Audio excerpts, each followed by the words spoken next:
But unfortunately, sometimes people in her family wise, no exception, managed to mess with respectable relationships so badly that milk was no longer enough, and a chicken both buried and in the corner of the garden would not do. They expected more.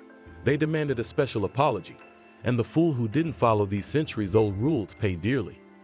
Joan blamed herself more than once for being so foolish as to let her son's wishes get in the way of her misfortune. And this is how it ended. Her son Leo, smart, golden boy, continued the family tradition and became a historian. Joan, who revered history above all other sciences, her Leo promised to be a great man, maybe quite like his grandfather, who had been a university professor until he was almost 90. But then Leo must have been spoiled by his mother and fallen for a nasty girl out of his league.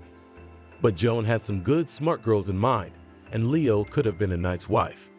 But he chose this one, and it was all her fault. She was the one who told Leo, "You're a grown man, why listen to your mother? Do what you want." And he did, spent with his shamelessly friends, scientists, and these, for whom the ancient traditions are an empty sound, all sorts of archaeological excavations, ravaged the damp earth, disturbed the hills, disturbed those whose peace must not be disturbed. Joan begged me to stop, showed her great-grandfather's journals, told her what such mistakes would do to fools. But no one listened. They laughed and called her superstitious. And then, when one day Leo returned from expedition, where, as he said, they uncovered a mound with the burial of a powerful sorcerer, Joan realized that they'd reached him, and he called down a fierce misfortune on himself. And what else could a mother do? What else could a mother do but save her child? She didn't give a damn when she was about to bring disaster on her son and daughter. That wench of his, Susie, whom Joan had not consented to marry. But she couldn't let the same thing happen to her son, and she did what she had to do. But a little too late. Didn't get him out of danger in time. Missed the time, and those who came from the secret people called elves had once gotten to him. And that's when Joan realized what is actually a cruel trial, which they send as punishment to those who violate their peace. And she endured almost 3 years of torment, as it should be, as the ancient books say. But the third and final year was about to expire, and there was no result. That's when Joan realized they were more cunning and stronger than she thought. Fooled her. But she too, as they say, was no slouch. So Joan opened the safe, took out some gold jewelry and sold it in town. Her, taking advantage of the fact that she was a lonely old woman. She did, of course, pay much less than the real price, but she did not care. The main thing was that the money was enough to buy what she had already agreed on with one collector. He lived in Ireland, and he, out of respect for the memory of her great-great-grandfather and great-great-grandfather, agreed to sell her these books, antique and necessary items. A good man, many years of good health to him. And now Joan knew exactly what she had to do. The phone rang exactly as Susie closed the door behind the homeless woman and was about to return to her son's room. Mike needed to be woken up, fed breakfast. She decided not to say anything to him about what had happened. Maybe he didn't remember what he'd done. And even if he did, maybe she shouldn't have indulged him so much. Maybe it would have been better not to cancel the medication, just reduce the dosage. But Joan was distracted by the phone. Yes, she answered it without looking at the incoming number, and her eyes rounded because it was her mother-in-law, with whom they had not spoken for a long time. Catherine sat defiantly, having picked up her legs on the seat and jammed the phone on her ears, headphones, and even through them you could hear that she was listening to her favorite heavy metal. Susie had a theory that her daughter should watch less horror movies and listen to less rock. Then maybe she wouldn't be so nervous, but she kept quiet about it. So, things hadn't been great lately. This month, she brought one to him. Last month there had been 3, and the month before that 2. There was no pattern, and Susie couldn't predict how many strays her son would need this time. Sometimes he could do without for months on end. But he never managed to abstain for longer than 4 or 5, and each time was a true ordeal, a curse for Susie. It all started with Mike becoming more restless. He would lose his appetite, become cranky, and increasingly damage things. Anything could get under his strong, angry hands, which could smash things so badly that it was frightening to approach.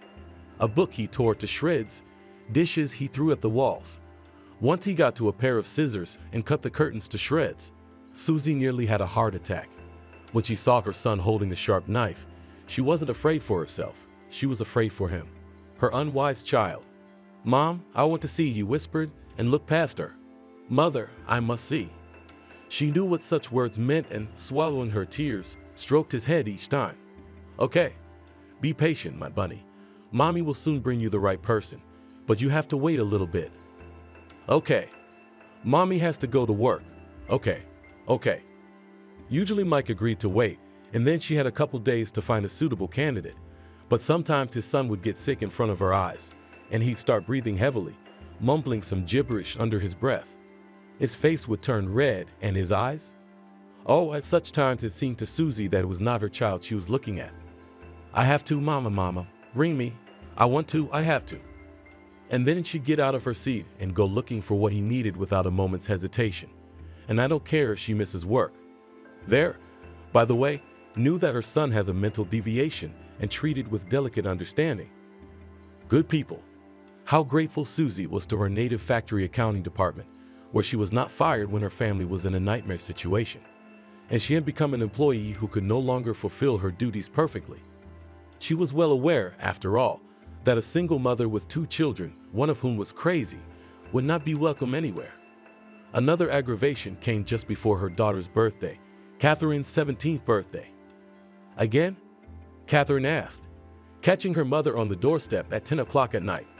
Susie was silently buttoning her boots. She was going to walk to the track only 20 minutes from their house on the outskirts and in the realm of the underprivileged, where she was already well known. She didn't go there often, but regularly brought something for the locals to eat. Sometimes she'd drop off old clothes or some other trash they could use.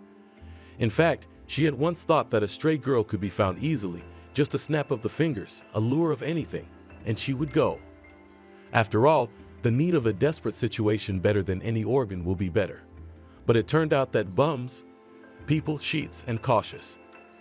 "I'm not going anywhere," Auntie told her that first girl. "That was 3 years ago. What if you're luring me to a maniac?" grinned the tramp. And it must have been a lot to read on Susie's face, because the tramp frowned and stepped farther away. But then Susie pulled herself together. "No, I'm not taking you to a maniac," she said. "It's just that this is a very delicate issue, and no one but you can help me here. I mean, I'm looking for a homeless girl. Let me explain on the way." At my house, she made another argument.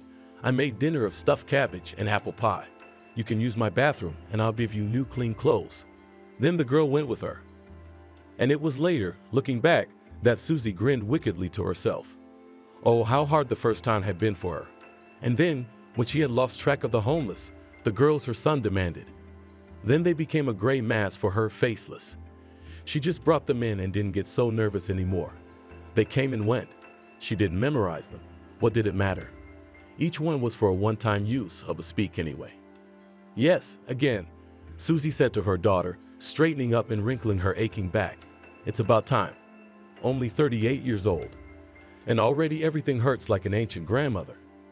"Mom, can I?" said her daughter in a whining voice.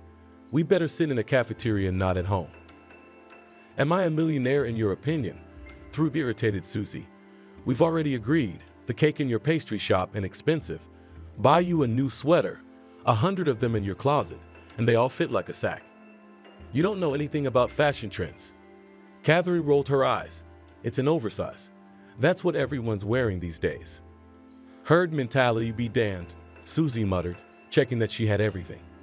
Today, the homeless had soup on a chicken bone set and a dozen loaves of yesterday's bread, bought for half price at the bakery near the house. It's better to be like everyone else than to be so original that the whole entrance frightens away from us like the plague. My daughter burst into flames. "Do you know that nobody wants to go to my birthday party? One best friend is left, and she moves away from me because I smell like a hobo." "Don't be ridiculous," Susie said calmly but sternly. "Oh, nonsense." Catherine's face turned pink. "The whole neighborhood knows we got a bed and breakfast open. In addition to the Nuff House." Catherine's speech was cut off abruptly. She realized that the last thing she had said was unnecessary.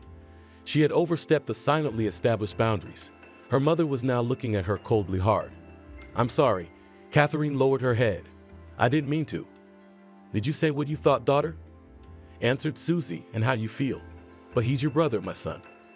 And you and I are not gonna have another family. So, Susie rustled her purse and pulled out her wallet and placed some bills on the nightstand. Take it. You and your girlfriend go to your cafe. And at home you don't want to celebrate with us, but you don't have to. Happy birthday, daughter. Take in advance. Best wishes. Susie finished and left the apartment, slamming the door loudly. Down the stairs from the 5th floor, because there is no elevator. Yap, yap, yap. A pair of pugs greeted her as she walked up the stairs. Good evening. Their owner said hello. Good evening, Alex, Susie replied. And without looking at him, she continued downstairs. He gave her a thoughtful look. What an interesting woman. Once again, the man thought. They've been neighbors for 2 years now, ever since he moved into the apartment he'd inherited from his grandfather. The old man had been living with them for the last few years. Alex's family had a small but quite successful farm in the village, supplying many varieties of cheeses and dairy products to the market in the city stores to private customers. His parents expected Alex, as a loving son, to continue the family business. But there was a conflict of interest, because he all his life, from childhood literally, wanted to be an artist. And he made only one correction when he grew up. He decided to do digital illustration as well, so that he could expand his working opportunities, keeping up with the times. But Alex didn't think he was giving his family a family, because he had 2 brothers, an older brother and a younger brother, and they just about decided to go into farming, cheese making, and all those other things. Today, Alex was already 26 years old, and so far he was quite happy with the way his life was going. And even his parents had accepted his choice, and his mother and grandmother even praised his relatives. Here, they say, what a creative person is in their family. As for the neighbor, Alex at first treated her warily and even a little hostile. Thank you, as they say to other neighbors, who explained what to what. She was out of her mind when her husband died. Baba Zoya told him. The main house gossip. A tragedy happened in the forest. Her husband died. Baba Zoya raised her finger in an important way. Susie seemed fine, and then she took homeless people to her place, thinking it was charity. Ugh! Zoya spat under the feet of herself and her interlocutor. How are we normal people supposed to live with him? I'm asking. It's an outrage. Alex, whose apartment was located in the same entrance 1 floor below. This situation, of course, could not help but make him tense. But then he found out the truth. And the truth began with the fact that he was at a bookstore doing an autograph session. Just released in the publishing house book, over the numerous and gorgeous illustrations of which he had been working for the past year. It was an adventure fantasy novel designed for a teenage audience, and then Susie's daughter came to get an autograph. Catherine was absolutely thrilled when she learned that the artist who gave such vivid images, her favorite characters, with his illustrations, helped to bring the reader's imagination of the magical world to life. And he is her neighbor. Alex signed the book for her. And a few days later, Catherine rang his doorbell. The little girl babbled embarrassedly about whether he would be so kind. Would it be a bother for him? Anyway, she brought in a stack of books. It was New Year's Eve. And it turned out that Catherine wanted to give some of her friends an original gift, a copy of a novel, each signed and personalized with a personalized wish from the author of the illustrations. Sign here, please, Nick Hamster, she asked. Homyaku, the artist raised an eyebrow. An original surname. Yes, it's a nickname, smiled Catherine. He just loves pizza, donuts, chips. And here he has eaten up since the 3rd grade already like a hamster. He won't be offended. No, he's used to it. He's got a bit sense of humor. When the books were done, Alex invited Catherine to have tea with him. The girl's enthusiastic interest almost sparked the air around her, so Alex decided to be polite. They had tea. He showed Catherine his workplace, a table with a special slanted under the spoon for drawing, numerous paints, pencils, and sketches. And it is difficult to become an artist, asked the girl. Probably, you need to have a great natural talent. In fact, as they say in our environment, answered Alex, 90% of labor and only 10 talent. Do you paint yourself? Yes, Catherine nodded, embarrassed. I would like to be an artist, but my mom says that after school I should go to law school. She wrung her hands nervously. She doesn't listen to me at all. Your mom must be having a hard time. Carefully, the man said. And then somehow word got around, but Catherine told him how they lived, complained about her brother. Alex only shook his head when he heard the real reasons why homeless girls were taken to him. Poor kid, he said. No wonder you keep it a secret. I'll have him like a pyramid, he nodded. We're already considered crazy. Catherine snorted. And I'll have to live with that stigma for the rest of my life. Aren't you looking too far ahead? Do you think things can still change? A lot of things happen in life sometimes, but you know, the important thing is to keep your head up. And then there's word of mouth. And it just so happened that first of all, he suggested we switch to the first name and just call them Alex. And secondly, she asked him to visit her sometimes to teach her how to draw. That is, she hinted, and he himself offered her private lessons, free of charge and drawing materials from him. But this was all decided to be kept secret from Catherine's mother. The girl said that she would be against such visits and generally said that it was necessary to concentrate on school studies and not on pictures. Alex agreed to this little conspiracy because he remembered from personal experience what it was like to have hobbies in which you were not supported by your relatives. However, he tried to get closer, to be friends with Susie. But of course, without mentioning Catherine's hobbies or his friendship with her. And now they sometimes said hello, exchanged general phrases. Several times he helped her carry heavy bags from the store. And once, when her son's tooth suddenly collapsed at night, he drove them in his car to a 24-hour dentist's office. But it didn't work out much more than that. In the sense that Susie had kept a little aggressive and detached since her husband's death, not letting anyone get close to her family, and she wasn't going to change much about it, and he wasn't going to insist. This time she brought a newcomer. This tramp looked to be in her 20s or 40s. Her face was covered with wrinkles and dark spots. And on the way home, she told Susie all about how she'd gone to work to harvest the crops, but they didn't pay her, and how she had a flatmate, a drunken ex-millionaire. Susie didn't listen much. It was only the first vagrants that interested her. And then she began to see them as parts of the construction kit Mike liked to play with. Here we are, Susie said, entering the apartment and leading the girl to the door, her son's room. The key, the lock. Is he violent? The homeless woman sniffed her nose. He's my son. He's a good boy, Susie replied. He just has special needs. Sometimes it's better for him not to go out alone, so that nothing happens. He has those special times, but we're with you. She looked stern. We agreed on everything. That's right, isn't it? It was a little more complicated with this tramp, but it wasn't new. It's just that not everyone agreed to come when they were promised a warm night's sleep, food, and a few things. Many needed money, and Susie couldn't offer much. From where? They were, as they say, teetering on the edge of poverty, but sometimes you had to splurge. Like this time, goodbye, new boots, demi-seasonal. I'll have to put these in for repair. Again, the master already looked with pity at the boots and their owner too. But Susie was ready to do anything for her son. The tramp snorted, walked into the room, and closed the door behind her. Susie sighed and went to the kitchen to make herself some tea. It was going to be a long night. She would not open the door to her son's room until after dawn, when he had finished his ritual. Yes, perhaps what was going on with his mother's tacit approval and his sister's squeamish indifference could be called a ritual. It had all started when Mike had been released from the psychiatric hospital. At the time, Susie thought she could breathe a sigh of relief. Cure, right? But it was more complicated than that. But they were lucky to have a psychiatrist in the first place. He was a specialized specialist who ran his own private practice with a small clinic. They got to him, as they call it, by acquaintance. Acquaintance with Brad was Susie's husband. And here, apparently out of respect for the deceased and sympathy to his widow. The treatment at this facility was absolutely free for Mike. And then Brad invited her into his office for a private conversation and told her how things were going. Trying to be as tactful as possible and avoiding terms that are difficult for laymen to understand. He said that Mike had a specific form of PTSD, a complication of some of his mental health traits that had been there all along. Have you heard of Asperger's syndrome? He asked.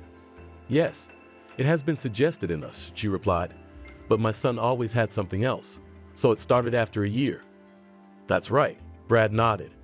But I'm afraid it's hard to paint an accurate picture. But I'll try. And the picture was not a good one. First of all, according to Brad, Susie's son didn't need any practical medication, except for some herbal sedatives to keep his body from reacting so violently to what his brain was doing. Secondly, Brad insisted that the boy would be best served by homeschooling, because Mike's mind was simply brilliant, sharp, and alive in traditional schools. He didn't belong. But if Susie could find the money for tutors with a narrow pedagogical specialization, if she herself could devote time to the boy, there was a chance that Mike would be able to finish school. And then, in a few years, when he's past adolescence. What are you saying? That my son will just outgrow it? Susie grinned bitterly. Like a milk allergy? You could say that, cautiously, Brad continued. But I strongly advise you, so that we can maintain the positive results we have achieved. You must create a special atmosphere for your son and stick to a certain routine. I will help you and give you all the guidance you need. And for the first year, everything was fine. Mike, to whom after the incident finally returned coherent speech, could already read books by himself and walk with pleasure, not faltering from people on the streets. And he loved numbers, just given something to count. But then his nightmares came back. Susie woke up to the boy's screams, ran to him, turned on the light and told him it was just a bad dream. It's all right, my baby. And then Mike started telling her and his sister that he could see people, but not like the others. Not with his eyes, but in a different way. He said he could see what they call an aura, that he could read the past and the present. And at some point, he started pestering passersby, random people in the store. Auntie, do you want the truth? Asked a 9-year-old boy and smiled warmly. What truth did any woman say, not expecting a trick from such a charming blonde, clear-eyed boy? And he would begin to say such things. Quotations of philosophers of the ancient world he mixed with lines of poems of poets of the past, and he'd add strange, charade-like phrases. He used chains of seemingly unrelated words, drawing with them like an artist paints associations with the past of the person he saw with his inner sight. And of course, the people around him were not happy about it. Susie tried to forbid Mike to behave that way, but when he got into night tantrums, he would smash everything around him. He demanded that he needed to talk to a person, he needed to see a person. And of course, Susie wanted Brad's help. But the trouble was, he'd suddenly gone overseas for advanced training. He left a deputy in his place, and he said he didn't support his colleagues' views. And there's only one cure for that, and that's more sedatives and more drugs. Susie agreed in desperation and almost lost her son. Mike became thin, withdrawn and silent. He didn't read, he wasn't interested in anything. It was like he was in a stupor and melting away. That's good, said Deputy Brad. What's good? Susie asked. Where's my son? What did you do to him? You have an unhealthy child, and a mentally handicapped child. It will be normal for him to exist in a vegetable until death, the doctor said harshly. Susie wanted her Mike to be cured, but not in the same way. So she resolutely refused further treatment, and Mike was soon himself again. But there was still a problem. It was his need to talk. Susie couldn't have him bothering the people around him. They already looked askance at her family. And then one day she found a solution to her problem. Just one day they went to the market. Sveta was distracted picking out tomatoes for a homemade slider, and Mike's mouth sniffed away. When Susie came to her senses and went looking for him, she was oh so scared, and how surprised she was to find him near the dumpster in the company of some homeless woman. She was sitting there, munching on a raisin bun, which, by the way, Susie had bought for herself and her children for tea, and listening to Mike's stream of speech. The first impulse was to grab, shake, and tell off. You talk funny. The homeless woman grinned, showing the lack of front teeth. And noisy how? You know all this about everyone. Your boy, Mama. She turned to Susie. He's mine. She answered absent-mindedly and clutched Mike's hand as tightly as if he might turn into a sparrow and fly away from her. Take care of him, the homeless woman sighed. They come into our world for a reason. They can see more than our ordinary people. Susie hurried her son away, but then he was calm again. He was relaxed, and at some moments he could even sing like an ordinary child. And then Susie's mind flashed like lightning. An idea came to her. What if she could find Mike some listeners from the homeless like this? What were they offered? Food, and they'll do anything you say. So she took a chance. And it turned out that Mike was very happy to have a listener like that. But there were nuances. First of all, he preferred to communicate only with women and not very old. Because, as he said himself, old people had long lives and too much to see everything. Secondly, Mike didn't want to talk to the same person twice. He needed a new one each time. At first, Susie thought of taking her son to the homeless, but she knew for sure that wasn't safe. And Mike wanted to talk for a long time. He rarely talked for half an hour. He could talk for 3, 4, or even 6 hours. That's when she decided it was okay to bring the homeless in, and Susie wasn't going to answer to anyone. In general, she was almost indifferent to the opinion of others. She had already heard where the grief came to the family, when there were among her neighbors so clever that they suggested, say, to surrender the insane son in an orphanage to have a chance to quietly bring up her daughter and happily married.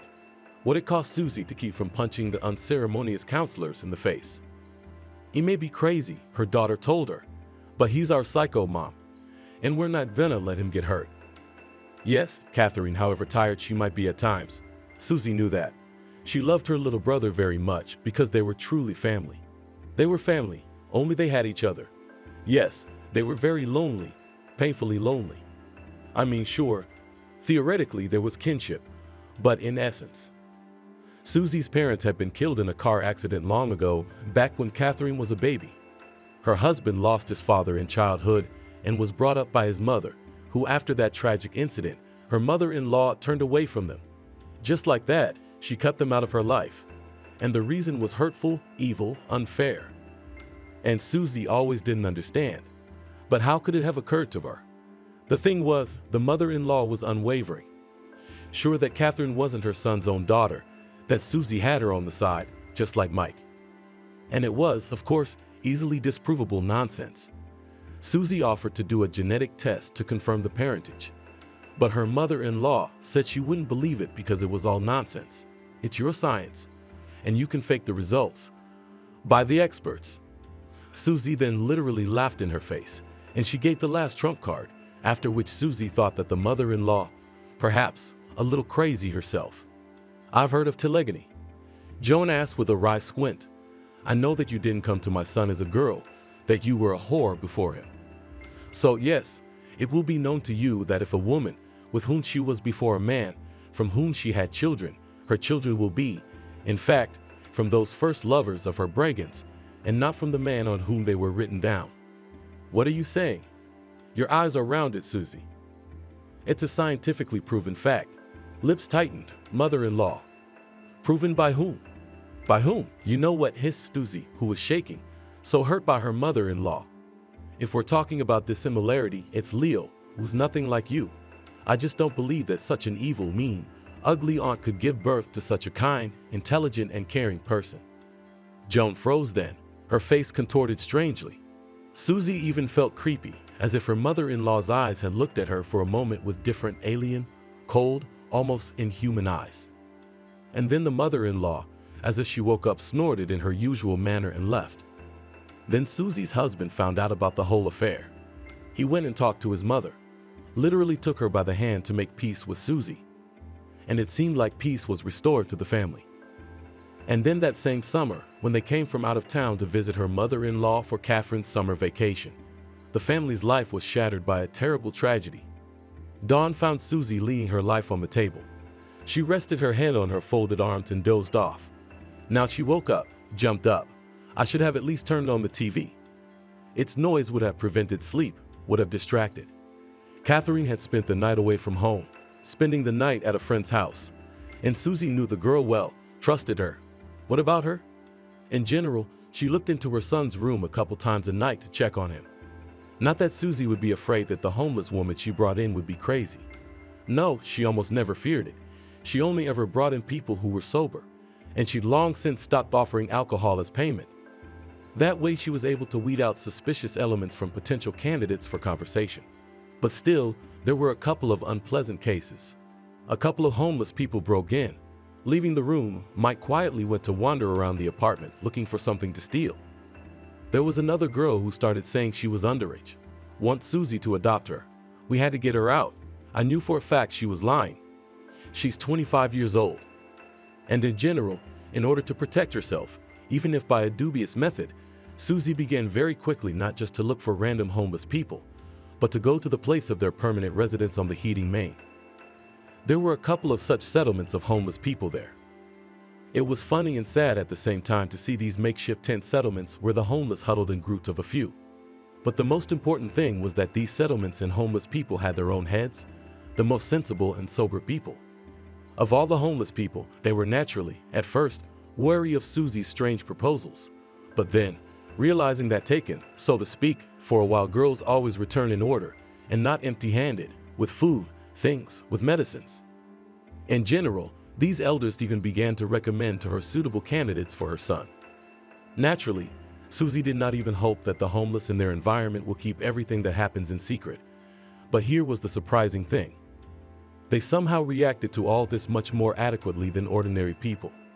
Well, a woman walks around looking for those who agreed to sit for a few hours with her son, who is a little strange and on the head says all sorts of things. So, and this is not a misfortune. It is possible to earn a living in this way.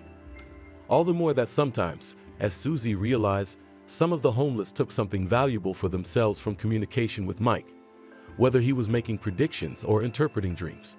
Susie didn't care so little for her son out of love for him, but at the same time she tried to distance herself from his madness, and Catherine had told her not to get too involved, as if madness could be contagious, and so they lived, quietly taking care of their little family, and everything seemed to be going well. Susie stopped at the door to her son's room, froze, and then opened it decisively, and the next moment she gasped for air, and a cold wave of terror ran through her body. The sun was shining through the window, and Mike was curled up on his bed. 12 years old, and he's humping a stuffed hippo and sniffling. I would have loved that picture if it weren't for one thing. The thing was that the walls of the room yesterday were covered with 1 ton of cream wallpaper. Now they were covered with writing in Mike's full-height multicolored and black signs, runes, letters of the Icelandic alphabet, Latin and creatures, half beast, half human. Tiny little people. They were twirling in circles, writhing.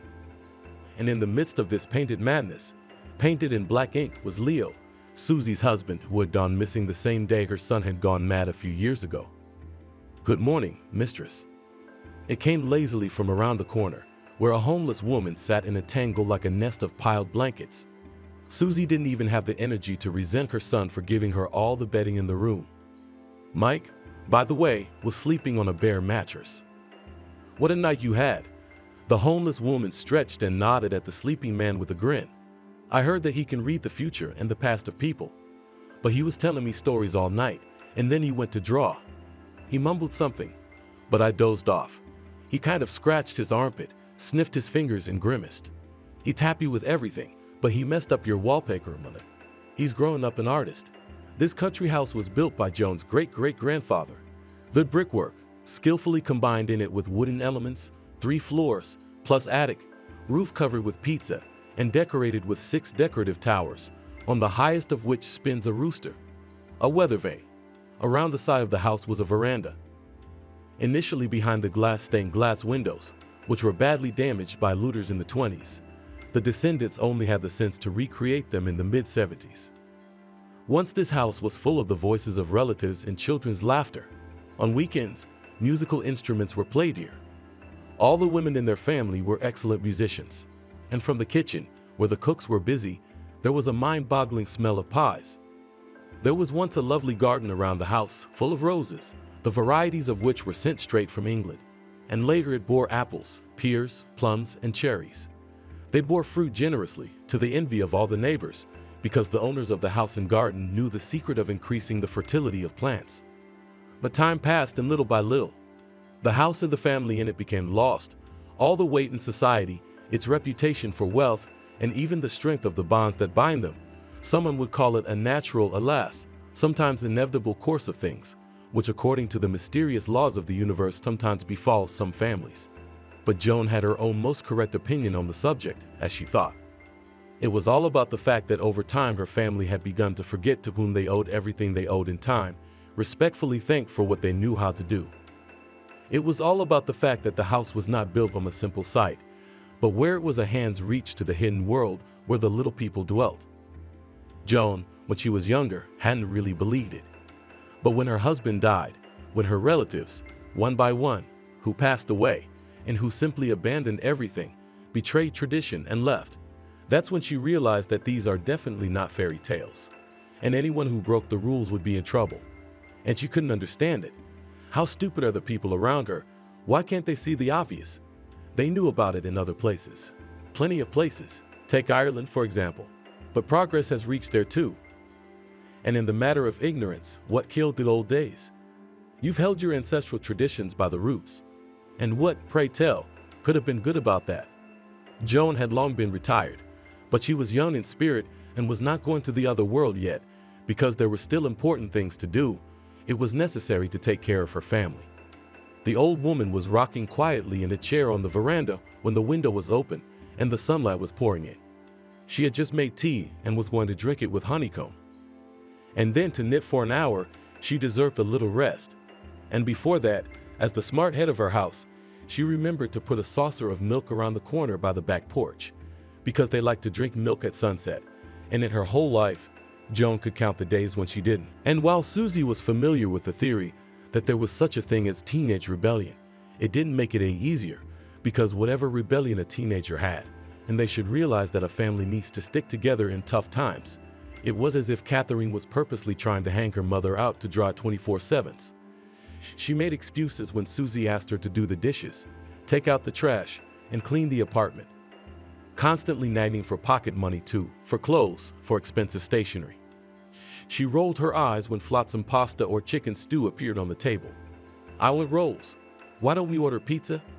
Catherine could start whining.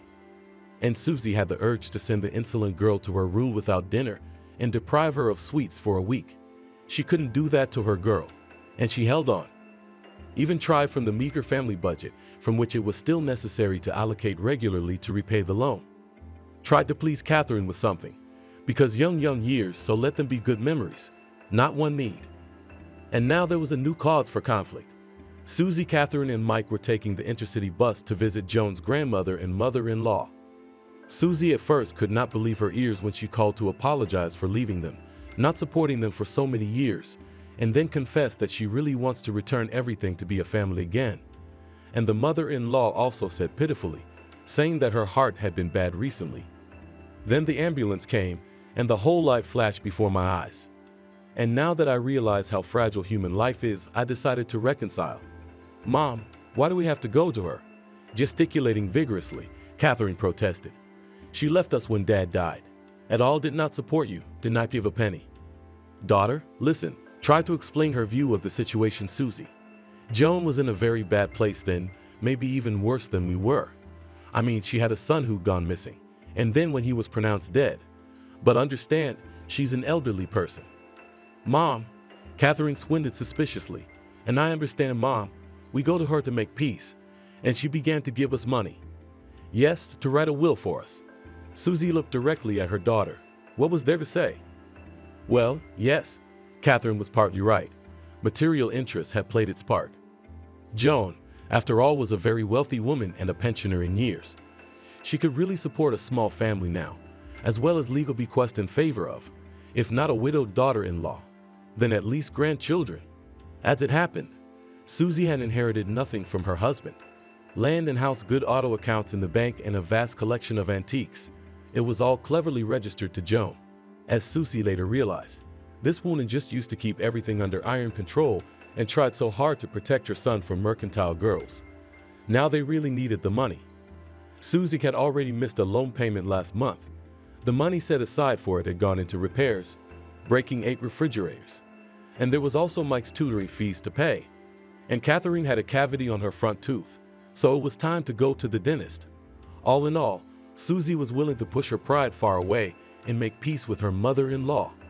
After all, her late husband would probably be glad that his mom wasn't alone, that she had a little family too. And so now they were on their way out of town to spend a week for starters at Joan's house, the house where they once thought they would be very happy. "Creepy," Catherine commented, "the scenery outside the window." Susie shrugged her shoulders. There was plenty of wildlife here, and there were forests full of berries and mushrooms. True, tourists there were told to walk carefully, lest they invent into swamps or run into wolves and rats. Mike, to his mother's great relief, behaved quietly. He didn't pick on strangers on the bus, and right now the boy was immersed in the book Fairy Tales, as fairies were also called in Victorian England, Scotland, and Ireland.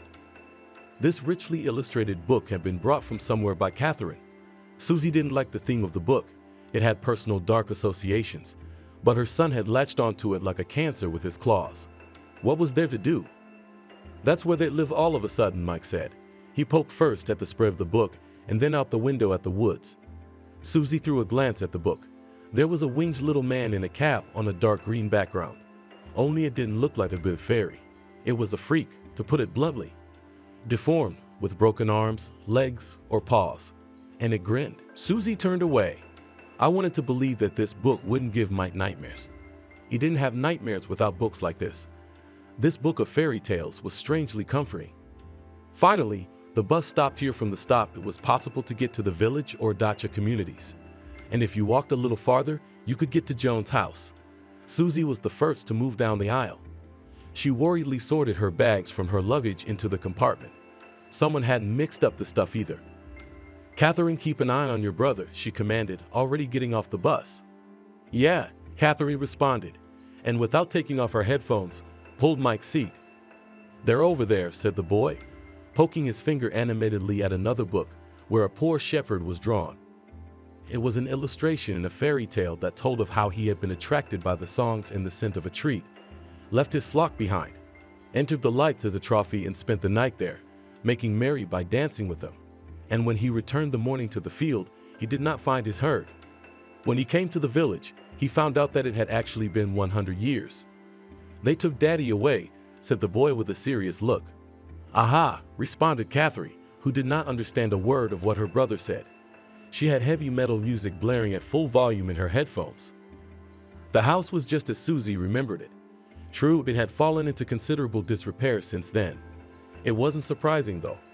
After all, judging by the rumors that had come to light, Joan had taken to living the lifestyle of the ultimate recluse. The porch creaked on the fourth step, and Susie felt that echo of incoming tears. She hastily lost her eyes, pretending to get caught up in the rush. On the eve of his disappearance, Leo had promised that he would fix the porch and that they would meet in the evening for tea on the veranda with blackcurrant jam. It was for berries that she and Mike went that fateful day. And years later, Susie blamed herself. But no matter how much her heart ached, no misgivings. Then she would have told them, "Don't go, my dears, we don't need those currants." But there was nothing of the sort. She waved to her son and husband, who disappeared into the edge of the forest. She was worried that they had not returned already past noon, when the sky was suddenly covered with blue clouds, and it began to rain on the nettles. And in the evening, when they had already called rescuers, they asked for help in the search in the village and at Dacus. The storm played out so badly that it seemed that centuries-old pine trees would be ripped out by the roots. They searched for them for a long time. People were combing the forest, search dogs were yapping, flashlights flickered, rescue helicopter blades whirred. Susie's heart nearly jumped out of her chest when her daughter burst into the summer kitchen and shouted. They found him, except they only found Mike. The boy had turned up at the edge of the swamp, frozen, barely alive from hunger, scared, shivering. And then he broke down, fell completely into his madness. Leo kept looking, but then the locals were the first to give up. There were rumors that the local swamps were almost cursed, that cattle and unlucky hunters disappeared there. Mom. Her daughter's response snapped Susie out of her painful memories. Mom, do I have to carry all the weight? Her daughter stood pouting by the bags. Susie went to help. Joan met the family, and there were hugs, spills, and tears. A lot of awkward phrases were said, which must be generally peculiar to relatives who had not spoken to each other for a long time and then decided to restore family ties. As Joan's age and health did not allow her to take care of the house and grounds, it looked as neglected inside as outside. And some of the rooms stood locked up at all, and much of its furniture was covered with covers of light-colored cloth. They looked like ghosts, frozen waiting for their victims. Catherine whispered ominously in her mother's ear, and she nearly slapped her daughter on the back. It is necessary to be such a fool and irresponsible to talk such passions in front of his mentally unstable brother. And Mike, by the way, behaved surprisingly calm. Susie, by the way, had no one to consult about how dangerous it was for her son's mental health to return to a place where there had been strong traumatic events. But on the other hand, they had no way out, and secondly, the boy must still have many good memories with this place. Joan showed the rooms, one for each of the dear guests. Thank you, but I'd rather live with him, said Susie. She expected her mother-in-law to say something like, don't do it, the boy's a big boy, but she just shrugged her shoulders in agreement. Then she invited everyone into the kitchen. Would you like some fresh milk? She offered. I buy everything fresh, goat's milk of high quality from farmers I know. "Thank you, I'm fine," said Susie. "I love goat's milk." Catherine pounced on the drink and drained the glass in a volley, then poured herself a refill. "Delicious." The girl groaned with astronomical pleasure. "I haven't had something this good in 100 years. Straight 100 years, grinned, shook her mother-in-law's head. The sun was still high, and so Catherine begged her mother's permission to go for a walk. Susie absent-mindedly agreed. She was preparing herself for a difficult conversation with her mother-in-law, who needed to be briefed on Mike's condition. Susie decided that it was definitely not worth talking about his sessions with social personalities, but it was better to warn her that he was a withdrawn boy who sometimes woke up with nightmares. So it is better that in front of him there are no sharp noises and so on. And contrary to her expectations, her mother-in-law reacted normally to all this. "I know," she said. "Mike's not an easy kid. He's been like that since birth." "No, Joan, not from birth," the light sighed. "It started when he was a year old, when they realized he was a little late for his age." She just sighed and waved her hands. "I mean, me and my whole family are healthy. No abnormalities in that regard. And it's just like I've been switched at one moment and that's it." "Yeah, I know," Joan nodded like a switch. "But you know, honey, it's good to know what's going on and what to do about it." For a few minutes there was silence between them, somewhere far away and very quiet. A mouse seemed to be hiding in the underground. "Well, dear," smiled cheerfully mother-in-law. "Tell me, how are things going at work?" Susie smiled. This was the easiest part of the conversation she had planned for the near future. She started talking about how she worked as an accountant. "Yeah, sometimes remotely. It's an established team. But recently a girl student came to them for an internship." Catherine walked along a dusty ribbon path and stretched across a flood meadow. And with nothing to do, pounded the high traumas, picked up a stick somewhere. "This sucks," the girl thought, dragging herself to the middle of nowhere to be stuck in a gloomy house with a crazy old woman who had never heard a good word from her father since his death, probably afraid that not today tomorrow will fall infirm in a nursing home, so sucking up. However, not everything was so simple, it seems, and Catherine could not understand why she became so creepy when they entered the house, and the grandmother closed the door behind them as if they were trapped. And over the windows hung sprigs of mountain ash, and in the door jamb, it seemed stuck a knife, and in the bouquet of wildflowers that stands on the table in the living room added wormwood. Who puts wormwood in a vase anyway? Catherine wrinkled her nose. Maybe Mom's right. She'd seen too many horror movies and her nerves were frayed. "Oh." Catherine froze like a mesmerized, looking at the surface of the meadow grasses wiped out by the wave and under the wind. But they were still moving, as if something was scurrying across the bottom and straight toward Catherine. "Is it a gopher snake?" Although it had to be an anaconda. But before the girl could think of any more grass fauna, a snout popped out, and another one appeared. "Fifa?" confusedly asked Catherine, and she herself did not understand how, but recognized the neighbor's dog literally in the face. "Louis," she said to the second dog, "how did you get here?" "Where's your master?" "I'm here from a sea of grass." Alex popped up, and raising his hand above his head, waved a red plastic disc. "We were playing skeet, so I threw it with all my might. I couldn't find it. I'm visiting my parents." He waved his hand in the direction where far away could be seen a scattering of village houses. "What are you doing here?" Catherine knew that a modern young girl should be strong, independent, and even more so not to brood, not in the presence of men. But right now, she felt like what she was, essentially confused about her relationship to the world and her mother by a teenager with some serious and even ominous anxieties heaped upon her beyond her age. And she told me that they were to flatter herself in front of her grandmother, who was inexplicably in over her head. "Be strong." Alex gave her a friendly pat on the shoulder. "You can play with us. I'm not enough for these two teddies with a propeller." Catherine was very grateful to him for not pouring a wave of pity on her, but just supported it like a boy and offered a concrete case to distract herself. They had a good laugh and chatted about everything a little and agreed that they would meet again. "I was your teacher." Alex joked goodbye. "I didn't let you take a vacation from art lessons." "What are we going to draw this time?" Catherine asked. "Shadows," answered Alex, looking at the sky. The colors, which gradually began to acquire shades of shadows. The contrast of light and darkness sometimes tells us the most important things. But in general, the next few days passed in Catherine's opinion unimaginably boring. On the plus side, though, Her mother, at least, was so busy talking to her grandmother that she didn't have time to work her daughter through what she should do with her life after graduation next year. But what Catherine really didn't like here were the nights. In her mind, she knew it was just a stress reaction. Yeah, plus it's an old house and all sorts of creaks and rustles are common. But how eerie it was to wake up in the darkness when the room was flooded with the ghostly cold light of the moon and almost in its shadows, as if there was something alive watching them with evil intent. Sometimes it seemed to Catherine that someone was sneaking down the corridor or peering into her room. Sometimes she heard someone moaning somewhere. But then came the morning, and the girl had breakfast with a big appetite, which a grandmother was not to take away, so it is the ability to bake pies, and ran off to walk in the neighborhood. It was doubly easy, because in the barn she found an old, but still quite on the move bicycle.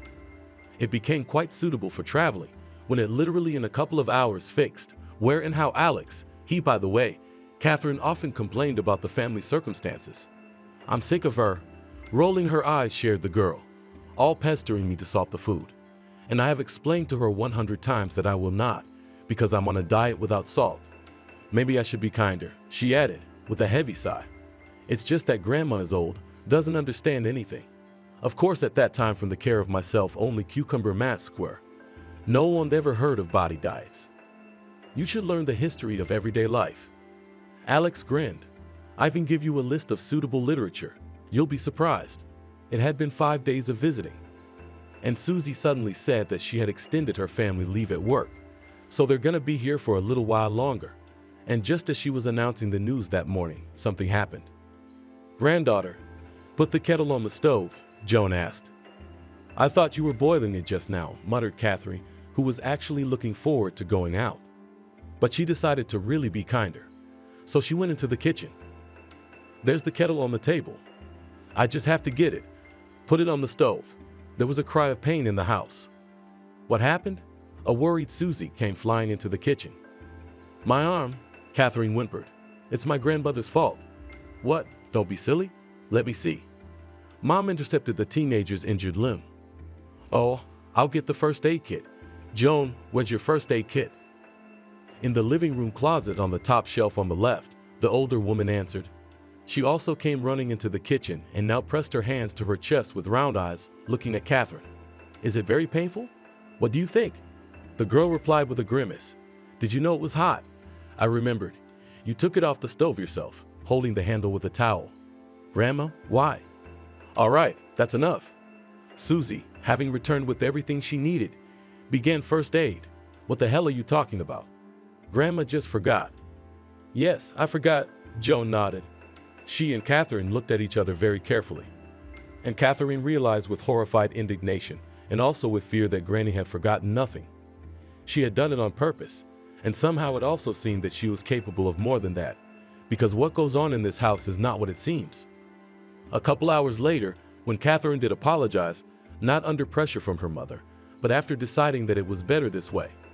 And when everyone calmed down and ate breakfast, the little family of 3 went to the village to the store. Joan, citing high blood pressure, stayed behind. Yes, it wasn't easy. Living with strangers was an inconvenience, both ordinary in everyday life and very specific. The clock struck 3 in the afternoon. Susie and the children would be back soon. Joan came back into the house from the vegetable garden. She kept a small vegetable garden where she planted the most unpretentious things.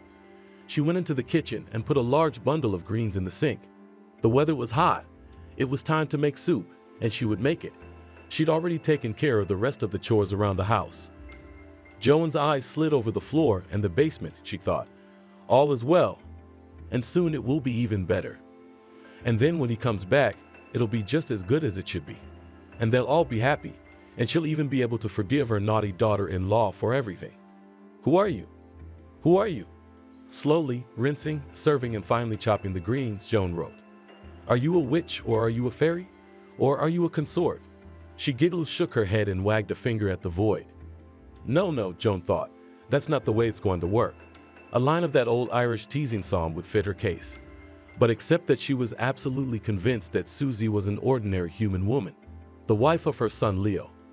The rest of them are complicated, but she'll get over it. The important thing is to keep at it, because there's only so much time left. I think Mom is so angry because it will soon be the anniversary of the disappearance of Dad, Catherine said quietly to Alex.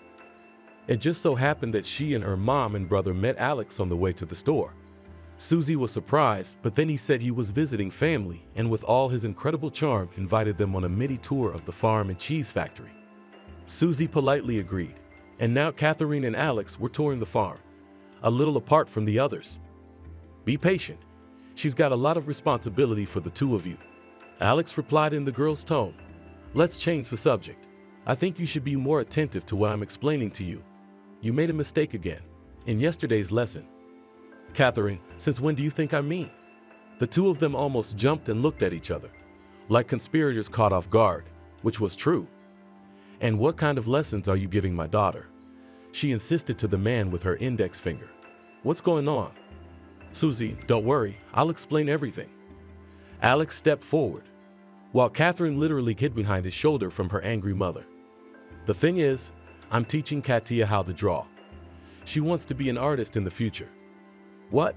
Susie's eyes widened. Actually, if she had heard such news at another time and place, she would have reacted much more calmly.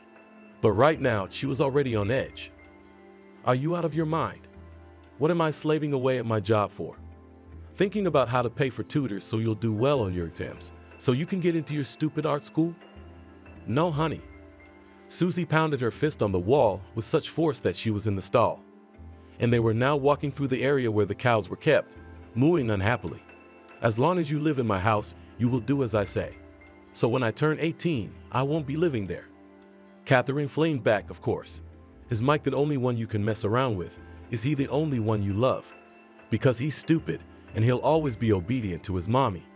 He won't disappoint you like me, a man who can have an opinion.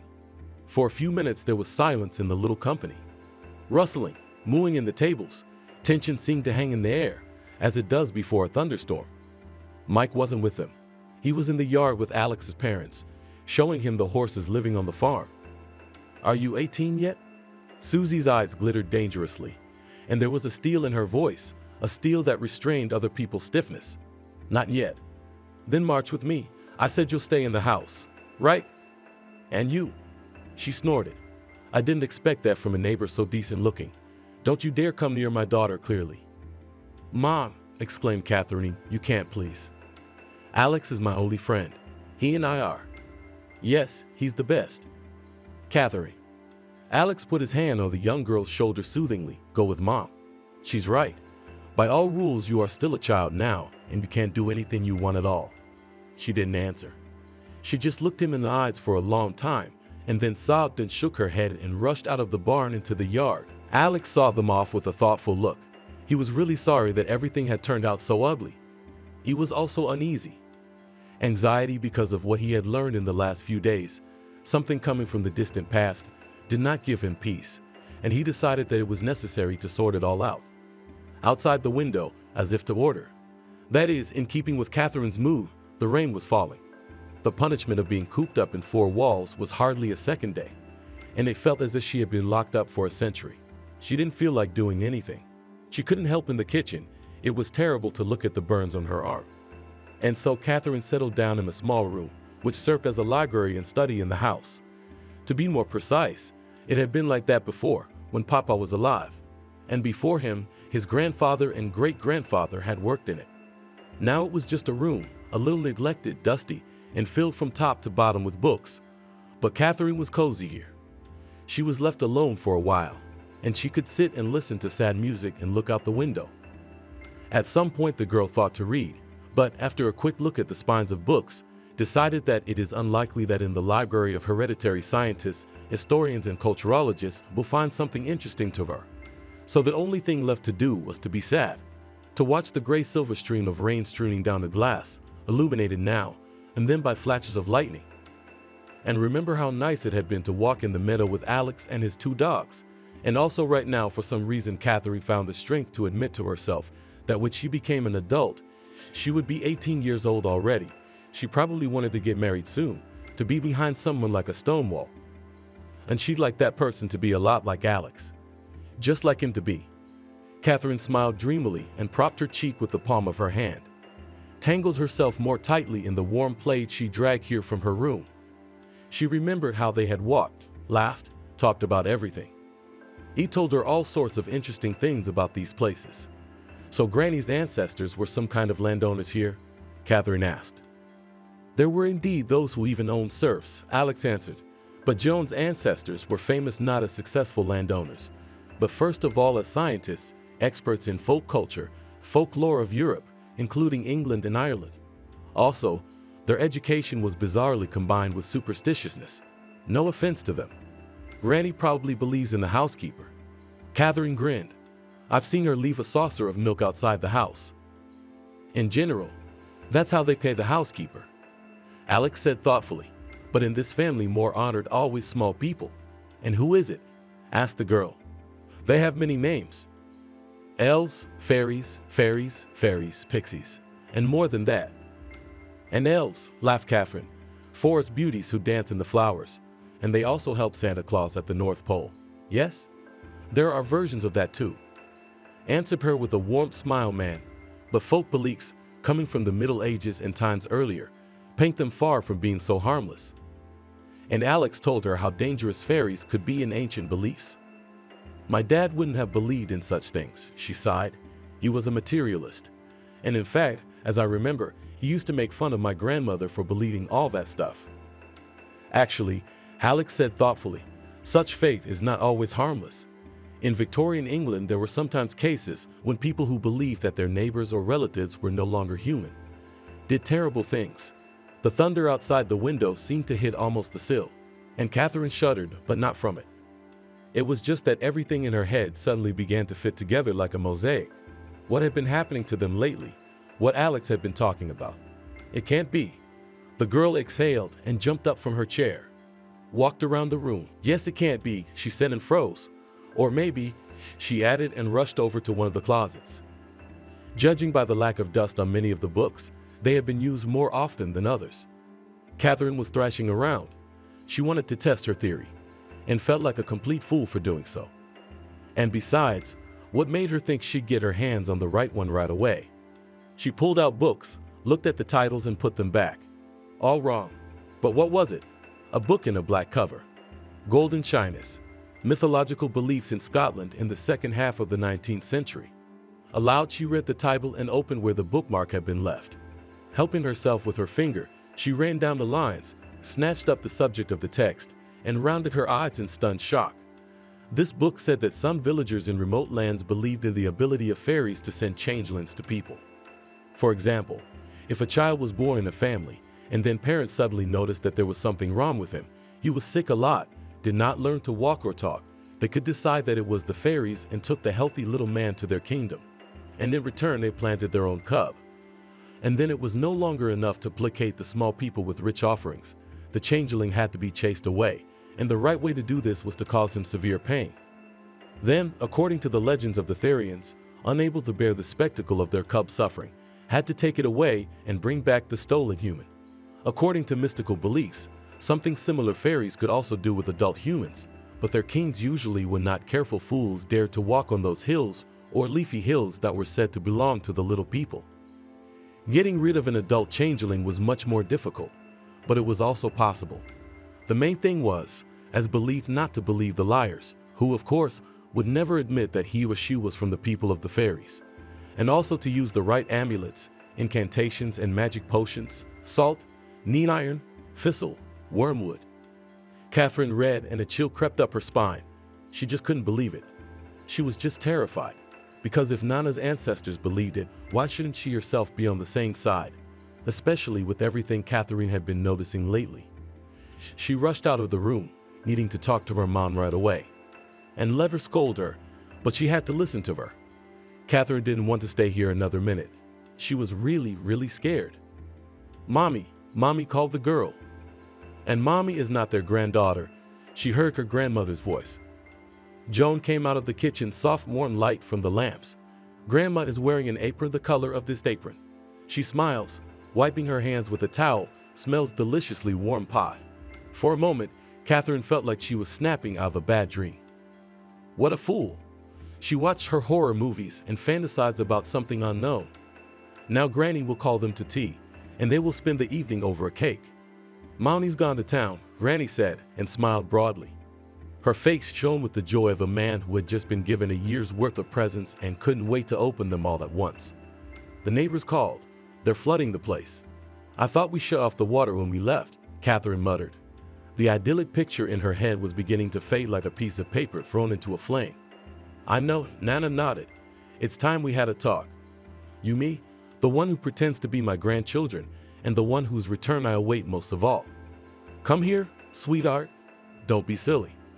Grandma dropped the towels carefully, and Catherine realized what she was hiding underneath. Cold steel glinted in the light of the flames cast by the large fireplace raised in the room. Alex had not been resting lately, but thinking very hard and seriously. His parents weren't getting any younger, and basically there were brothers who ran the family business perfectly. But now being in touch with everything again, Alex suddenly thought about the fact that he might be able to combine, if he tried very hard, both his favorite painting and farm business. He realized that life in the city, with all its advantages, was also not without its disadvantages.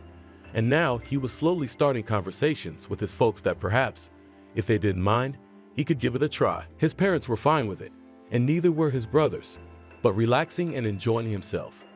To relax so easily in the company of his two pugs wasn't working, and that was because of Catherine and her family. Something was wrong. Alex talked to family and neighbors who knew anything about Joan. Not much. Ever since her son went missing and was declared dead, she became a recluse. She'd only go into the city and the country once in a while, and so everything she needed was brought to her by delivery. The locals felt sorry for her, saying that perhaps the old woman had lost her mind. It was the second time in her life she'd suffered such grief. The first one happened when Joan was a little girl, when her mother ran away from the family with her lover. She sent word afterwards, but it didn't make anyone feel much better. And Joan's grandmother was alive at the time. She wouldn't let the child rest. She said that her mother did not just run away, but seduced her by a native of the people of fairies and took her away to a magical land and enchanted her. Then, of course, when Joan got out of kindergarten age, she stopped believing in this nonsense. And her own grandmother, by the way, ended her days as a mad woman, and some people said it was hereditary. In their family, everyone experiences grief differently, shared with Alex, one of the neighbor's Angs, from whom Joan, as it turned out, several times a year bought honeycomb with honey. Sometimes we remember we stand Leo, what a good man he was. And she'd say, why not? As if he were still alive and well, and she'd seen him yesterday. There you go. Alex never thought of himself as paranoid, but something about this picture always confused him. What Catherine was so afraid of at night. Why was Joan so nervous about what she was saying? So one day the girl was sent for pickles for dinner in the refrigerator. The jar was empty, and she decided to go down to the basement. After all, it is known that significant supplies are usually stored there, so she went to where there was a hatch in the floor. When she saw that it was locked, she wanted to go and ask for the key. But then her grandmother came flying up. She yelled at her not to touch anything in the house. Then Granny held the lock and smirked, covered the cellar lid with a mat, and said that the cucumbers were still there, just standing in the other refrigerator. There were two in the kitchen, and Catherine forgot to look in the second one. It would seem like an ordinary episode like this, but what was wrong with it? She eats for two, Catherine once said. She said I was the one who needed to lose weight. Sometimes she'll put two plates on the table. When we have already eaten, then she looks at us so strange and removes the extra food, mumbling that she messed up. But I once saw her sneak a bunch of cutlets into her room. Anyway, Catherine's given up. We're living in a madhouse. And I don't need her money. I could have gone back to the city by now. Alex thought about all this as he walked back from the meadow. It had just stopped raining, and he was taking the pugs out for an evening walk. He was just approaching his parents' house when suddenly a delivery car pulled up next to it. Hey man, the guy behind the wheel waved at him. Alex approached. Listen, I'm on shift, and my wife is having a baby. I'd like to get to town as soon as possible, said the driver. You're a local. All right, he continued. When Alex nodded affirmatively. Could you pass the order then? It's already paid for. It's fine. Joan, you know her? Here's the order. The guy jumped out of the car and handed Alex a package. What's this? He asked. Nothing criminal, he chuckled. courier. Men's clothes, some home clothes, also a collar and a chain dog leash. But thanks to you, man, you helped me out. Alex stood confused, looking at the package in his hands, then in the direction where the order was to be delivered. And then something clicked in his head. Dad, he called his father from the yard and handed him a leash of pugs. Dad, I have to run. Get some help. It looks like a man's been kidnapped at Joan's house. Dad, get some help. And Alex ran. Consciousness came back hard and jerkily, as if she were trying to assemble the colored glass, slipping from her fingers into a stained glass picture. It was cold, stiff, and before she even opened her eyes, Catherine realized she was lying on something hard. She wanted to jump up, but her legs, as well as her hands, were bound tightly. Everything was blurring before her eyes, bright spots dancing. Oh no, she was just looking at the flickering flames. How many of them were there? Candlesticks, antique-looking lamps, and a fireplace. The girl realized she is still in the parlor, but now she is lying helplessly like a game prepared for a feast, on the big table with a gag in her mouth. She woke up, the pale, gaunt face of her grandmother looming over her. From behind the lenses of her glasses, it seemed that she had not two but four eyes, and they looked unkind. Shut up, she said, wagging her finger. When Catherine was protestingly silent and lingering in her boots, and then she saw her brother. He was sitting on the floor and was also bound, only his hands were joined behind his back. And then Catherine noticed another figure, and judging from the posture and immobility, though she sat on the floor, she assumed it was also a captive or captives. No, it's not Mom, answered the grandmother to the question, which the girl from behind the clip could not voice. Do not be afraid, I really sent her to the city, and she will stay there until morning. The buses don't run at night. No, we don't need her here. When will she be back? Granny grinned and wiped her tears on her granddaughter's face. That's when it'll all be over. Catherine would have squealed with horror, could not, and, it turns out, the grandmother planned to get rid of them. And then Joan, as if she had read these thoughts too, spoke again.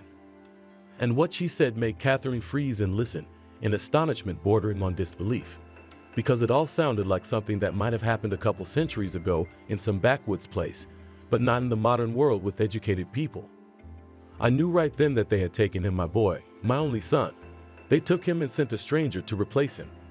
They thought they'd trick me, but how can a mother's heart be deceived? She grinned and shook her head. A changeling. I realized I had to save him, and the opportunity presented itself. I followed them when they went to pick currants, remember? Actually, I thought Leo would go alone. It would have been easier that way, but I had to go to a lot of trouble for this little rascal. In Granny's hand was some kind of carved wooden rod. It was studded with colored stones, and she waved it in Mike's direction. He was the first changeling. I thought I'd make a quick buck, only he was tough. He took off running. I thought he'd stay in the woods. He'd die there. But where have you ever seen a fairy's offspring disappear into the woods? He came out, but after that, he got all weird. Well, it happens, but I'm the only one who can take it easy. The main thing is that I had my son with me. Why should I return other people's children when I have my own? I know what you're saying. Joan wagged her finger at Catherine. My own grandchildren. I don't believe it. Your mother was a whore. But I forgave her. I forgave her for my son's sake. And if he loves her, let him live with her. He'll be a father to you. I mean, not to you. Joan stood still for a couple of minutes, frozen, bowed her head, thinking about something, frowning. 3 years is exactly how long it takes to get Fairy to take the changeling back. Yes, to get the man back from the enchanted realm. Ah, the things I've done. I've tried everything I can think of to scare them into giving me Leo back. But the changeling just won't budge. Well, that's all over tonight. Somehow Catherine managed to push the gag out of her mouth, and her first impulse was, of course, to scream for help. She would have. Only what's the point if you're in a house that stands far away from any other dwelling? And then Granny would definitely put the gag back in place. And this way, Catherine realized she had a chance to figure out what was going on, because it might be useful for rescue. But Daddy was missing. He was lost on the moors. He's dead, the girl whispered. Silly girl. Joan walked over to the mysterious figure who was also sitting on the floor. She was dressed in a hooded robe, and her head was covered by a hood. Your father is the one who agreed to assume kinship with you. He's alive. The fairy stole him and sent this instead." With those words, Granny pulled the hood off the figure's head, and Catherine froze. It seemed to her that the room had run out of air, that her heart had stopped running, for it was her father Leo. The hair on his head was badly grown back, his gaunt face hidden by a beard. But it was definitely him. And he recognized her. Catherine's gaze darted over his hands and feet. They were in terrible marks. What had been done to him? And who was the one who was still in this room? His own mother? Was such a nightmare possible? And right now, the grandmother was colorfully listing all the herbal potions, the supposedly magical potions she was feeding her captive in hopes of driving the changeling away. She listed all the ways she tried to get Fairy to come after her tribesmen and bring back the real Leo. "Daughter," suddenly Joan's captor said. His voice sounded dry, but it was full of tenderness, of boundless fatherly love. "Daughter, son," he looked now at Mike. "Everything will be all right." Leo's face contorted strangely, and Catherine realized he must be trying to smile, but he'd forgotten how to do it. He wasn't good at it. "It's going to be all right," he said. "How you've grown." "Shut up," Joan said. "You damn brat. How dare you hold the guise of my son? But nothing. For 3 years I've put up with you. But now I will make your tribe undo what they have done." In the books, her voice grew quieter, and the hand free from the rod stroked some old volume in the books of the ancients, said how to solve my misfortune. On the night when the deadline for the return of the changeling expires, must call the fairies and make them take away what belongs to them. It says it all. There are ancient rules. Are you kidding me? Joan jumped up angrily. Catherine. Yes, just the situation for humor was not suitable at all. But the girl was literally shaking with laughter. It's just that you're talking about returns like you're gonna return a defective appliance to the store. But you know, the period for the exchange of goods and all that. Catherine stopped laughing only when a slap fell on her face. Tears rose in her eyes, not from resentment, but from pain. And a nasty metallic taste appeared in her mouth. Daddy whispered the girl was crazy, stupid.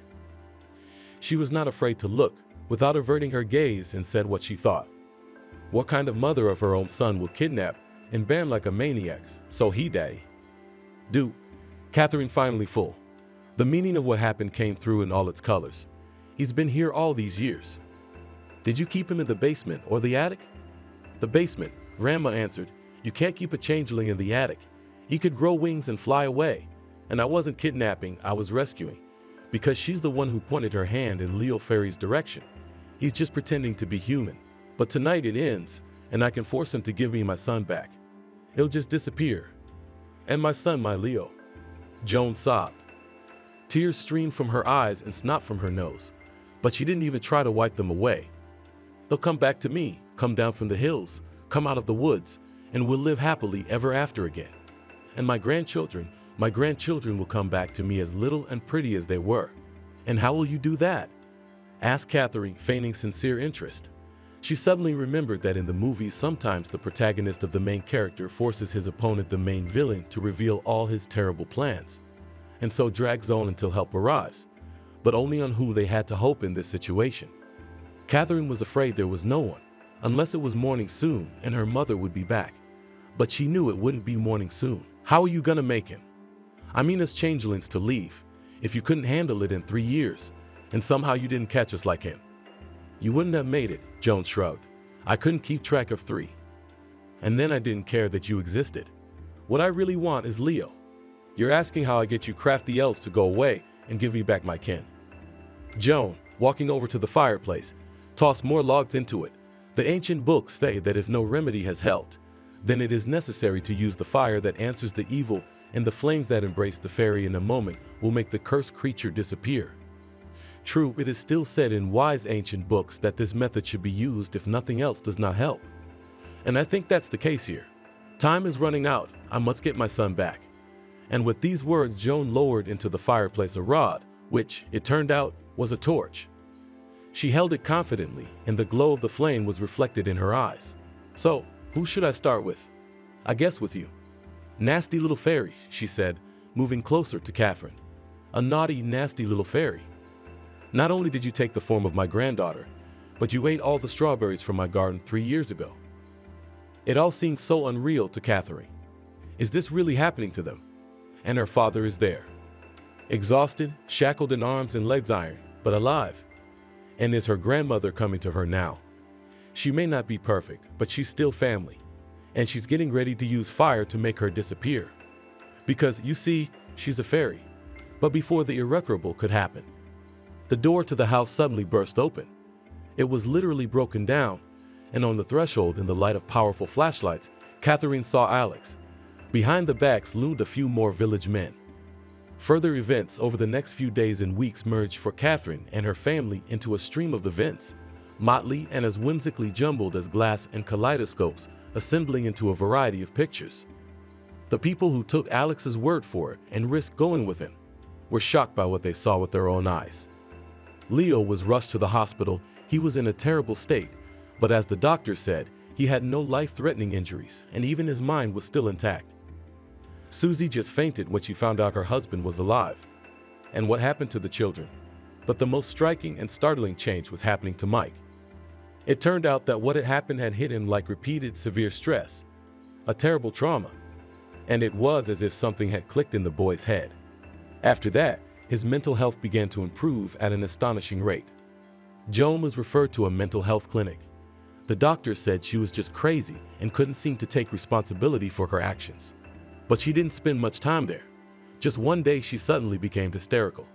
She was telling everyone that fairies had snuck into the ward, disgusting fairies that looked like wild animals, and they were mocking her, threatening to enslave her and take her away with them. And then Joan suddenly died instantly of a heart attack. "Catherine, what are you doing?" asked Alex to his young friend, who, sitting on a bench in the park, flooded in tears. "My grandmother died." "Actually, Joan wanted to," began Alex, but she interrupted him. "I know what she did and what she wanted to do. And she's still my grandmother. She was different once. It's not her fault she went crazy." And the girl also lowered her voice. "I'm afraid that one day I'll go crazy too. They say it runs in the family. Maybe it's hereditary." "It will never happen to you, I promise," Alex said. "How would you know?" She looked at him incredulously. "Because I have a secret remedy." "What is it?" "You'll find out in a year. It will be my coming-of-age present." By the time Catherine turned 18, many more changes had happened. Mike got so much better that he could even attend regular school. He also began to talk freely with people and now seemed like a normal teenager. He often talked about his future and said that he wanted to become a historian, like his father, and that maybe one day he and Leo would write a book about Celtic mythology and study the legendary stone circles that, according to the legends, could transport people to other worlds. Susie, by the way, didn't like such ideas, but what could she do? She could barely cope with her own worries. She could now return to her beloved husband. It was as if they were getting used to each other all over again, learning to live together. Despite all the dark shadows of the past, the family decided to live in that very country house in which they made repairs. They restored everything they needed, and Leo, with his own hands, fixed that very violin, the highest step in the porch. Moreover, early one morning, when everyone was asleep, he went to the woods and came back with blueberries. Then he brought the berry into the kitchen and said that now his wife could make jam out of it. Catherine's 18th birthday was celebrated modestly, in a small family circle and in the company of the best. Alex was among the invitees. "Mommy, Daddy," said the girl, "I have something important to tell you. I've decided on my future profession." "And what will you be?" the daughter asked Susie. "Food technologist," answered Catherine and took Alex's hand. "My future husband's family thinks he could use such a business professional. I'll help create new recipes." "Husband?" Leo asked absent-mindedly. He, unlike Susie, was theoretically satisfied with his future son-in-law, but he was a little embarrassed by the haste of events. "They're getting married. What's not to understand?" Mike shrugged. "When are we going to cut the cake?" he asked his sister. "Right away. What a sweet tooth you have." Catherine laughed, and they continued to celebrate and rejoice in the present and plan a happy future. It was a clear autumn day, and it seemed that summer had come back, especially for someone to have a wonderful holiday. In the meadow near the forest, dragonflies were flying over the last flowers, and their colorful, semi-transparent wings glistened in the sunlight. It was just like the wings of fairies and elves in the pictures Alex had drawn in his next book. Elizabeth met Billy when they were in college. At first, they were just friends. Then she noticed that he had a great attraction to money. He only talked about it. Why did it always have to be about money? She wondered. I grew up in a very poor family, so I want to achieve everything on my own, so that neither I nor my children suffer from it, the guy told her then. She understood him then and wondered what she could do. And let's open a bakery near the school? The girl threw options. To do this, you need to draw up a lot of papers and other things. Harry did not believe in the idea. Then Elizabeth came up with an idea. What if we come to the local cafeteria, agree there with the saleswoman that we will bake the tastiest pies and pastries, and she sells? Straight eyes lit up. Hi, she started the next day. Hello, the young girl who was selling buns and cookies looked at her. Listen, we have a proposal for you. Elizabeth told her what she had thought up tonight. What will I get out of it? The barmaid wanted to find out right away. A percentage, Elizabeth said uncertainly and looked at Billy, who stood back and said nothing. Thus began their first business together. The money was small, but they had it all the time. The young people lived in a dormitory. They had enough for what they wanted. Billy, why don't we go for a walk? Elizabeth came into his room.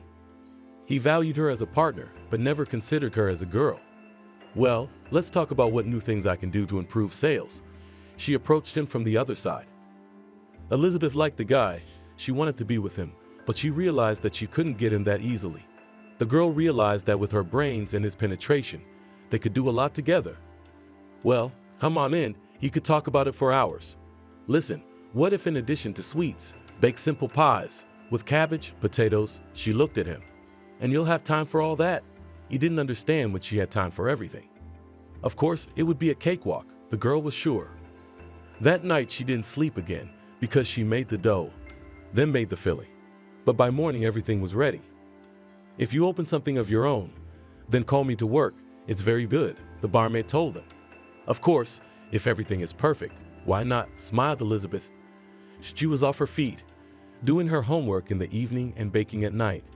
Her roommates felt sorry for her, but the girl needed to prove to Billy that she could be a reliable partner. Elizabeth, let's go for a walk. Now Billy came to her on his own. What? She was lying on the bed, studying some synopsis. She didn't feel like going out at all, but the first time he came to her, she got up immediately. Of course, the girl was happy. Let's go then. He left her room to give Elizabeth a chance to change. She was ready in a minute. It was unusual for Billy to come himself today. They walked out of the dormitory. It was obvious that the guy was in a hurry to get somewhere. Wait, I can't keep up, she ran after him. Come on, Billy's eyes were burning. He held out his hand, and now Elizabeth could barely keep up.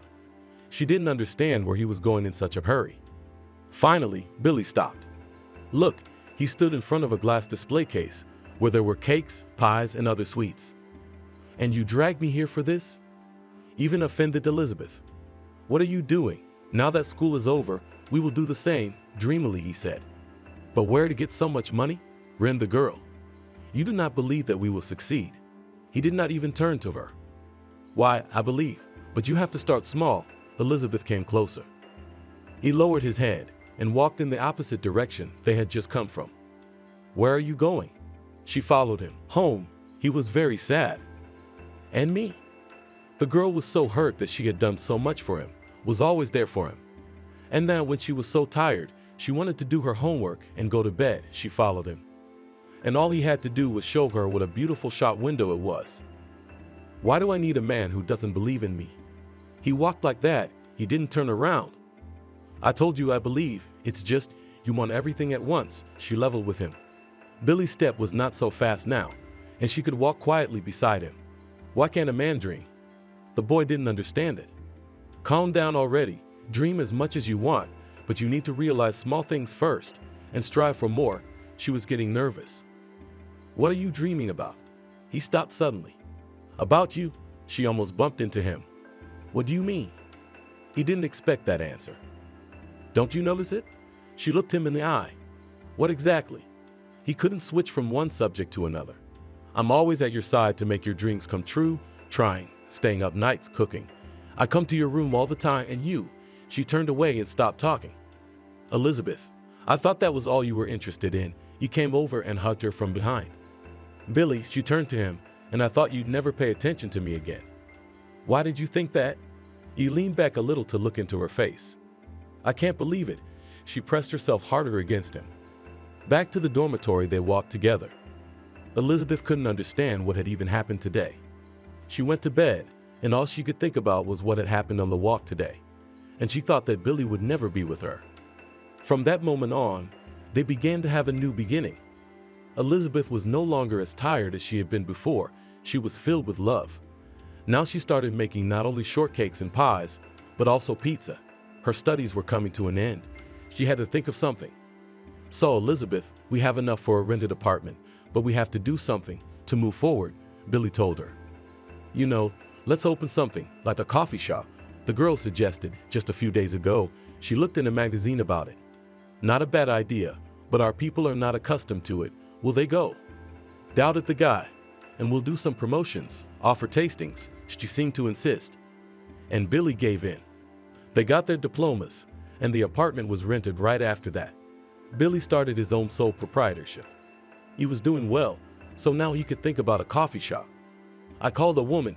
She's selling the stall," the girl told her boyfriend tonight. "That's great. You went to see what they were offering." "Hello," he arrived to meet the woman. Good afternoon. She stood beside an iron box that looked like nothing. At first, Billy didn't even want to consider this option. But when he found out the price, he decided that he could use this iron box too. "It's a deal. Tomorrow the stall will be on our street," he said to Elizabeth at home. "Who will work together?" the girl asked him. "I do not know. If you will cook and everything else, then I can go out to sell." He was ready for anything to earn. "That would be perfect." She walked over and hugged him. "It's a deal then," he kissed her. From that point on, the work boiled over. Elizabeth, even though Billy had released her from sales, couldn't stay at home. So while Billy was selling from the stall, she would take the pies and whatever else she had left and go to the organizations. Wow, where did that come from? He looked at the money that was at home when he got back. Here, decided to experiment, went to organizations. Those who do not go to lunch gladly bought pies. She did not brag. On the contrary, she said, so that she was ready to continue this work. "You're doing a good job," praised her lover. They went on with their lives. Things were going uphill. Both in the stall and in the organizations, everything was bought up. This could not but please the young people. Finally, they could try the coffee shop. "Shall we risk it?" Billy looked at her. "The airbag is there. We can try it," she assured him. "Then we'll start tomorrow," Billy said confidently. He'd immediately went out and bought a machine to make coffee, cups, and anything else they could use for the job. The next day, his shop offered customers not only delicious cakes, but also hot and flavored coffee. Many people didn't realize it, but when the first cups were given away for free as a bonus, people went along. "Billy, I congratulate you. It's only been a few months and we're doing so well." They lay in bed in the evening. "You know what I'm thinking?" He looked up at the ceiling and put his arms around her. "No, of course not." She lifted her head and looked at him. "I think that you and I have merged into such an alliance that it's about time we formalize a relationship," he told her, and she stopped even breathing at that moment. "I agree," Elizabeth said quietly, not a few seconds later. "Tomorrow we will think about it." He kissed his beloved, and they fell asleep in each other's arms. In the morning, when they brought up the subject again, everyone was doing their own work. Billy had no idea that anything could go wrong as he had thought of it. But the couple's dreams were not destined to come true, because a week later the young man received a summons. "What's wrong with you?" Elizabeth asked him. She saw Billy standing in the middle of the room, confusion in his eyes. "Here," he held out a small sheet of paper to her.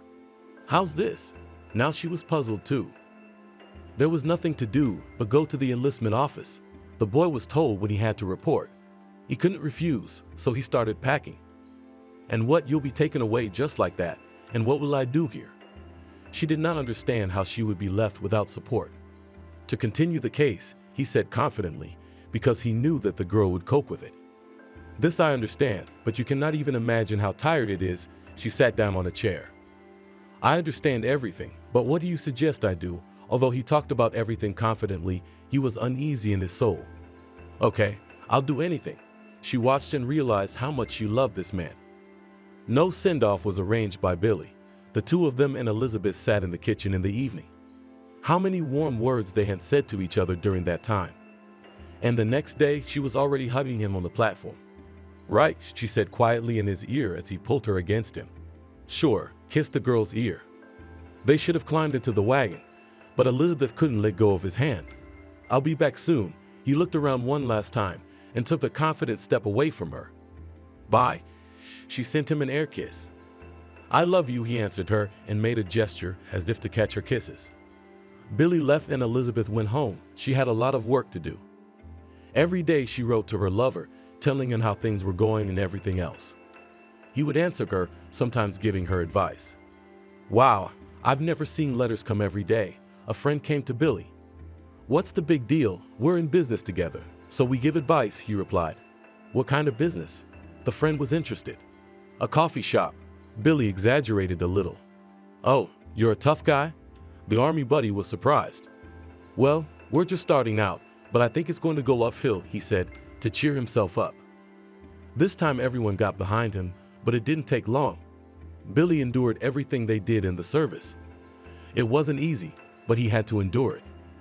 Listen, approached him John, who until a few days ago had been inquiring about the business. What do you want? Billy was surprised to be approached about the same thing again. I was thinking, I've got money. I can sponsor you to open something you've always dreamed of. He sat down next to the guy on the bed. But come on, I'm already with Elizabeth, and we weren't going to take anyone third. Billy went on about his business. And I'm not saying there's going to be 3 of us, the guy said cryptically. What do you mean? The young man had stopped doing something. Now he was sitting and looking at John. I suggest a mutually beneficial cooperation. You have brains and a registered IP, and I have money and connections that are already businesslike, comrade. No, I can't do that. Billy didn't want to leave Elizabeth. What are you doing? I'm offering you a business, and you're grabbing at a woman's hem. John couldn't understand him. Okay, I need to think about it, he hesitated.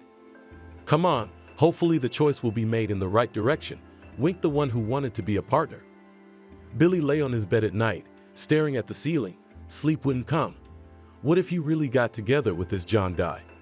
It was a prospect when he and Elizabeth would get to that point. He decided to write to the girl tomorrow. Elizabeth worked tirelessly. She baked, she cooked, she sold, she was torn. But she wanted to do everything so that by the time her lover arrived, they would be on the next level. The mailman came again today. A neighbor who was sitting on a bench outside the driveway told her. Billy, she ran to the box. Yes, there was a letter. The girl took it out, pressed it to her chest, but if she knew what it said. The girl read it at home. She sat on the couch, her eyes running over the lines. She couldn't believe that a loved one could write such a thing. Billy wrote that he met a friend in the army who suggested he expand his business. But unfortunately, there was no room for her there, then apologized for a long time. Told her to get all the proceeds when he got there, he'd take it and leave for a while. How could it be? The letter fell out of her hands. At first, she wanted to answer him, but soon changed her mind. Elizabeth counted how much money she had. She had enough to pay for a few months' rent because she had to live on something. Isn't the coffee shop open today? The woman who bought coffee and some dessert every day asked her. Unfortunately, no. Elizabeth lowered her eyes. She was ashamed that she had attracted so many customers, and now she had to refuse them. How could it be? The woman looked around. I'm sorry, Elizabeth waved her hands. Why should she invest her money and effort only to have it all taken away from her and sent away? She walked home, tears covering her eyes. Elizabeth tried to blink more often to make them go away. Why is such a beautiful girl sad? A young man came up to her. She didn't want to be rude to anyone, but she didn't want to talk to anyone either. Okay, you didn't want to bother her, you know, I recognize you. What? She turned around and tried to look at his face, but she didn't recognize him. Don't mention it, you don't know me, but I'm a regular customer, he was smiling. Oh, I see, she was going to move on. Wait, he held out his hand to hold her back. What else? She looked at him, her eyes were very sad. Can I walk you out? He realized that the girl was feeling bad, so he tried to just help her. Oh, do what you want. Elizabeth went, the guy followed. Can we go somewhere? I'll buy you a drink. He tried to shake her up. I don't know. Elizabeth didn't really care. Then let's go. The young man cheered up, although his mood was already good. They entered the cafe, where he ordered ice cream and juice and sat down opposite the girl. I'm Mickey. What's your name? He looked at her while she picked at the white mass with a spoon. Elizabeth, she replied. There was no intimation in her voice. "Why are you so sad?" he asked the girl. He felt sorry for her for some reason. "I don't have to report to the first person I meet." Finally, she brought the ice cream to her lips and tasted a little. She wrinkled her nose. Not good. He thought he was a fool for not asking her what she liked. "It's fine." She continued to stare at what she had in her creamer. Mickey was wooing the girl as best he could. No, he didn't want her to like him tonight or anything. He just wanted her to have a little more fun. "Come on, I'll walk you home." He held out his hand to the girl. Good, she was unconcerned. They walked down the street and only Mickey was talking now. Elizabeth didn't care about that. They reached her house. The guy said goodbye and went in his own direction.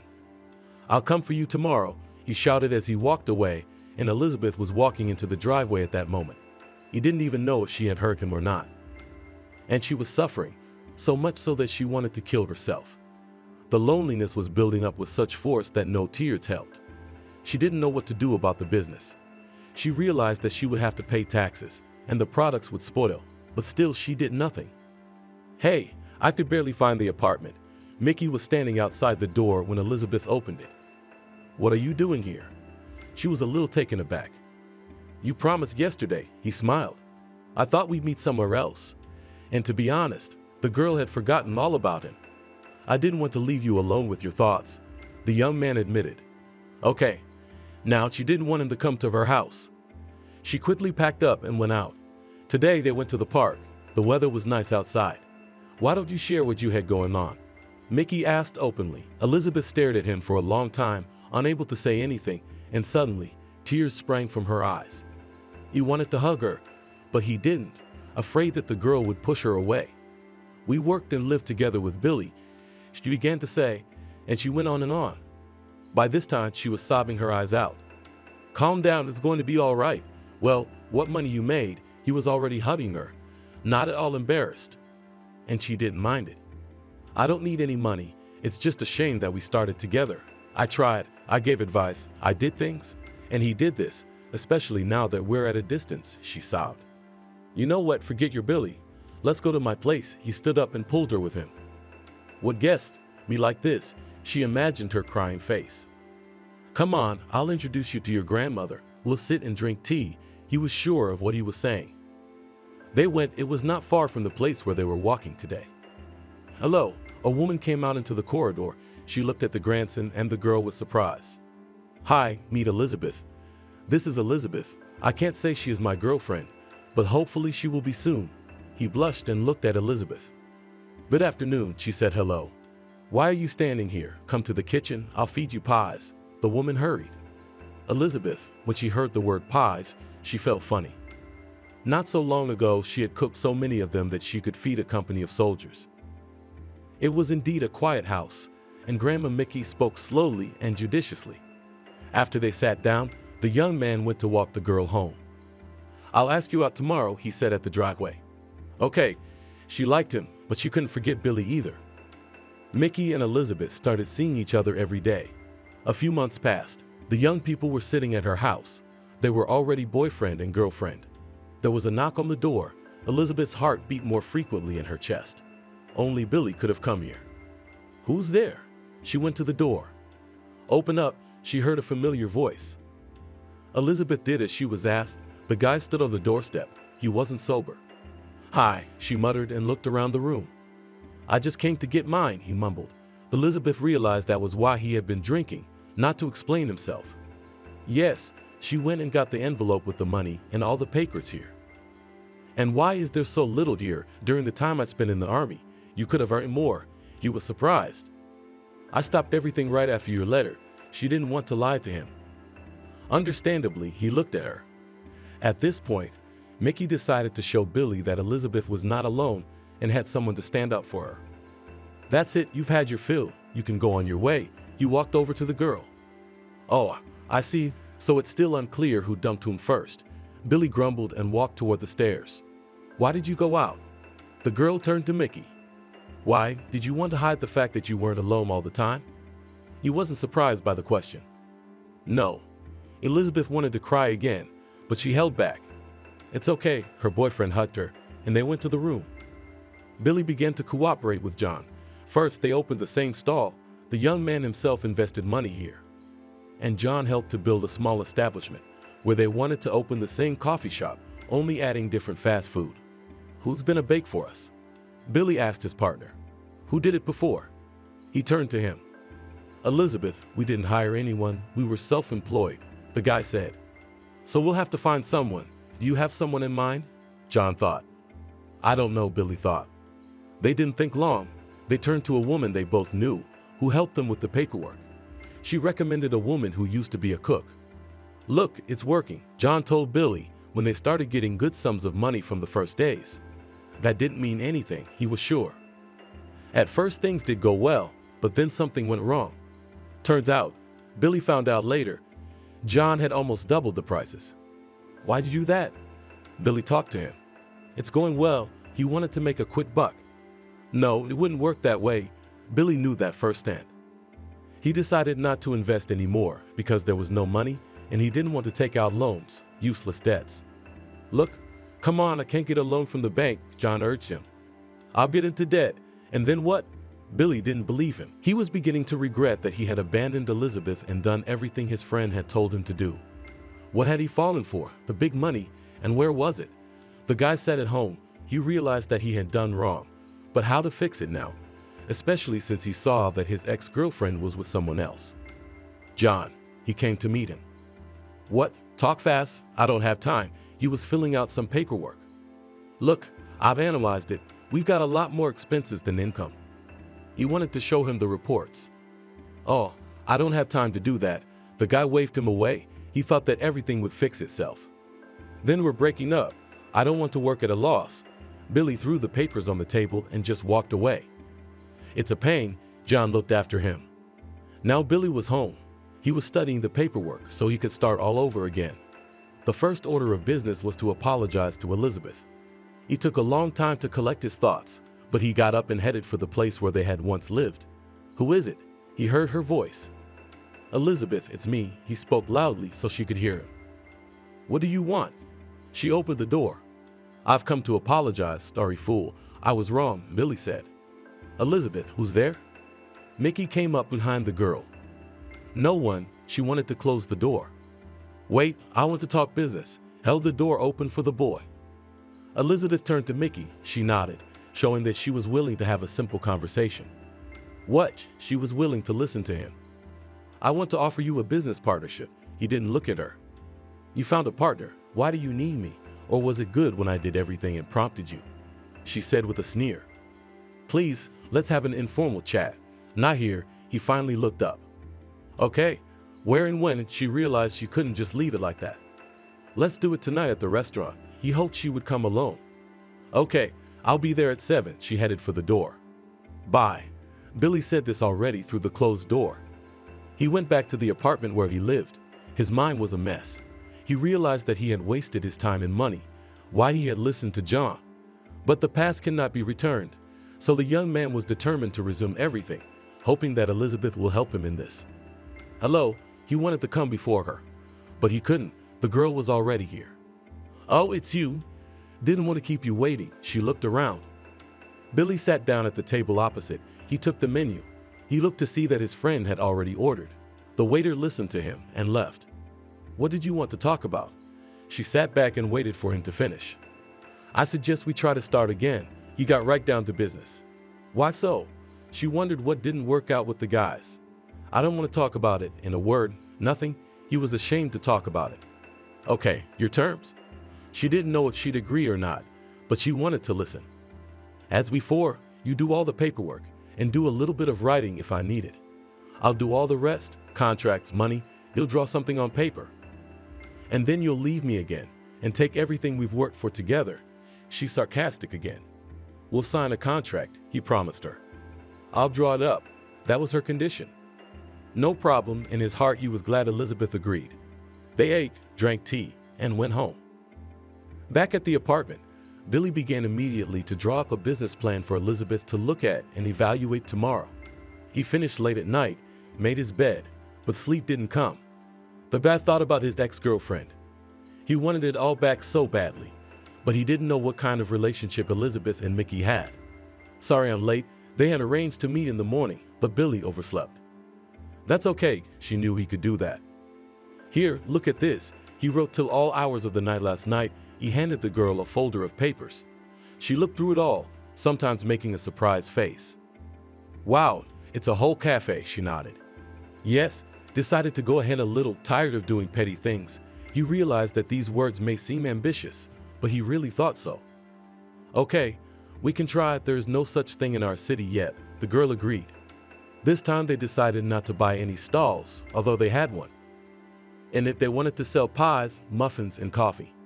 It stood in a good place. People still remembered what and how they sold there. Now the young people decided to rent a small building. Are you going to run it yourself? Billy asked. For now, yes. If the volume increases, we'll call someone else, she promised. So they started working again. Indeed, it was a novelty for the city. There had never been a single delivery before, and such an assortment of finished products. Now a person could come and snack on salads, pies, pizza, and more. How do you do it? Billy wondered. It had been months since they had worked together. The guy himself doesn't know why he thought that, but it seemed to him that Elizabeth was communicating with him again the way she used to. Can I take you out to a restaurant? He asked her once. If only to celebrate the successful start of the business, she said into his eyes. Okay, at least that way, he agreed. In the evening they sat at a table opposite each other talking. Elizabeth today was in a beautiful dress, on her head style, beautiful. Elizabeth, what a fool I was to lose a girl like you. He took her hand, saw that her cheeks were flushed. Billy, don't. She took her hand away.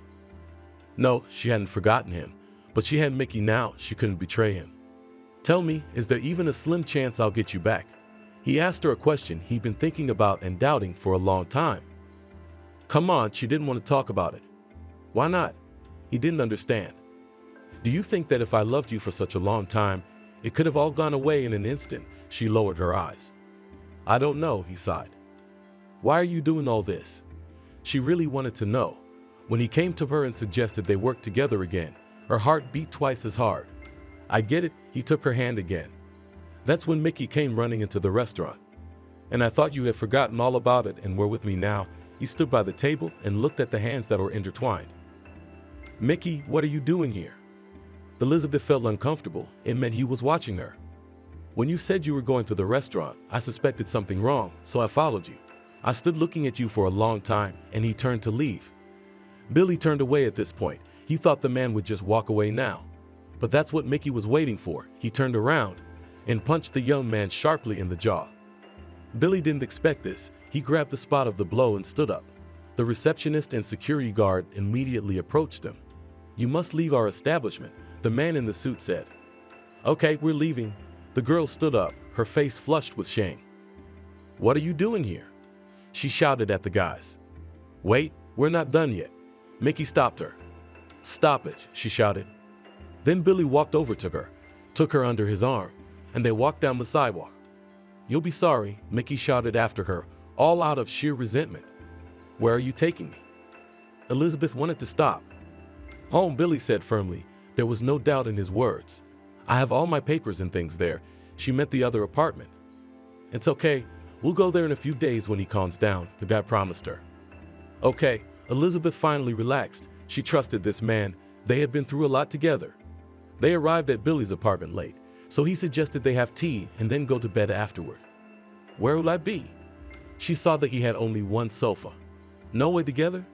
He smiled, realizing it was a stupid question. Billy looked at Elizabeth reproachfully. Okay, sleep here. I'll make my own bed on the floor. He was still smiling. What's so funny? The girl didn't understand. He did not answer and just went into the kitchen to make tea. They didn't talk about anything else. Elizabeth didn't even drink anything. She lay down, turned her back to the wall, and fell asleep. Billy tucked her in carefully. He believed that tomorrow or in a few days they would be together again. Good morning. He made scrambled eggs and coffee, waiting for the girl in the kitchen. How long have you been making breakfast in the morning? She asked him. No, especially for you. I wanted to make you happy. He put a plate and a mug in front of her. Thank you, she stood up, then shook her head. No, they were not together, and she wanted to kiss him. Elizabeth sat all red. She knew Billy could have guessed what she wanted to do. "You're welcome," he pretended he hadn't noticed. But to himself, he was glad he had. So much for work, she was ready to roll mountains. After all, the man who inspired her was there for her again. "Okay, partner," that's what he said on purpose. They walked out of the house together, going to wherever they had work. Elizabeth took care of her business, and Billy did the delivery and other tasks. A week later, Billy and Elizabeth went to the apartment where she lived with Mickey. He was gone, and it was clear from the absence of his things that he had left. "That's good," Billy said. "What's good? I've been dumped by another young man." She walked over to him, smiling. "Because you're only mine," he hugged her. Elizabeth didn't mind.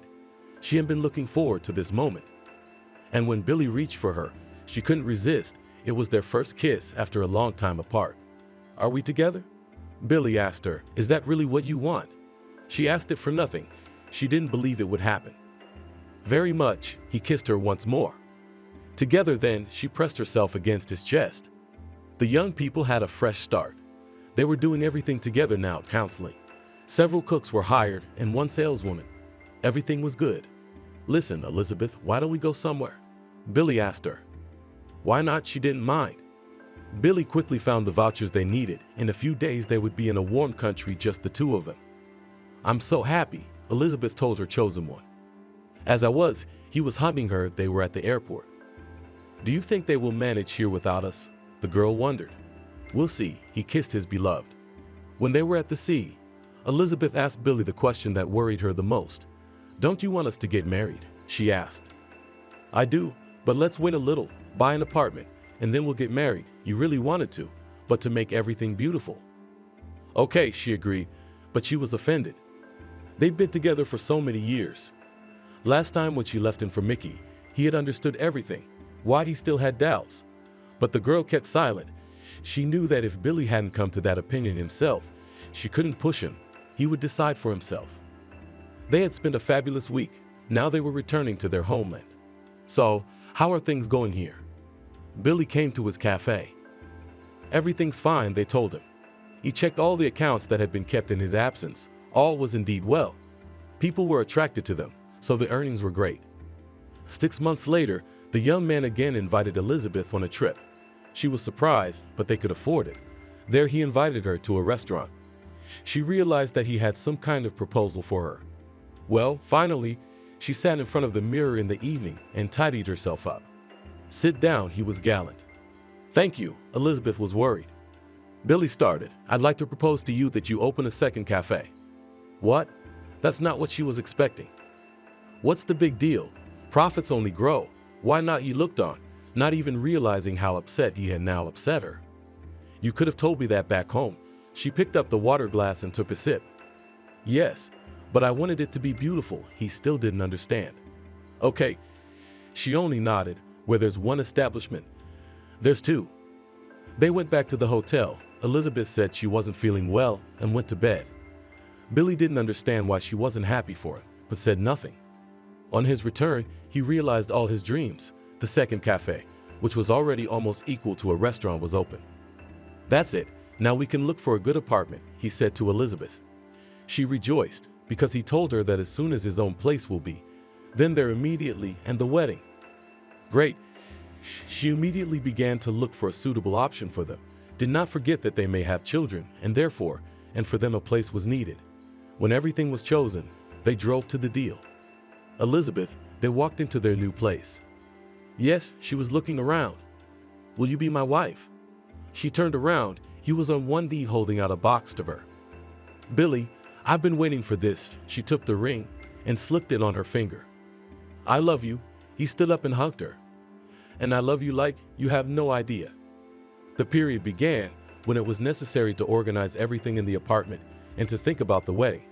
But Elizabeth did not want so. "Beloved, let's not hurry. Now we'll do everything in the apartment, and then we'll get married." They made only one room, in which they were now. "Okay, as you say," he hugged her. Business was booming. Not 6 months later, Billy opened a third restaurant. The income wasn't what it used to be now. They could afford not only an apartment, but also a car. "Where have you been?" asked Elizabeth when Billy came home late for the first time. "Out for a walk." He was drunk. "I'm here with the builders, and you went out." She was amazed at the change in her husband-to-be's behavior.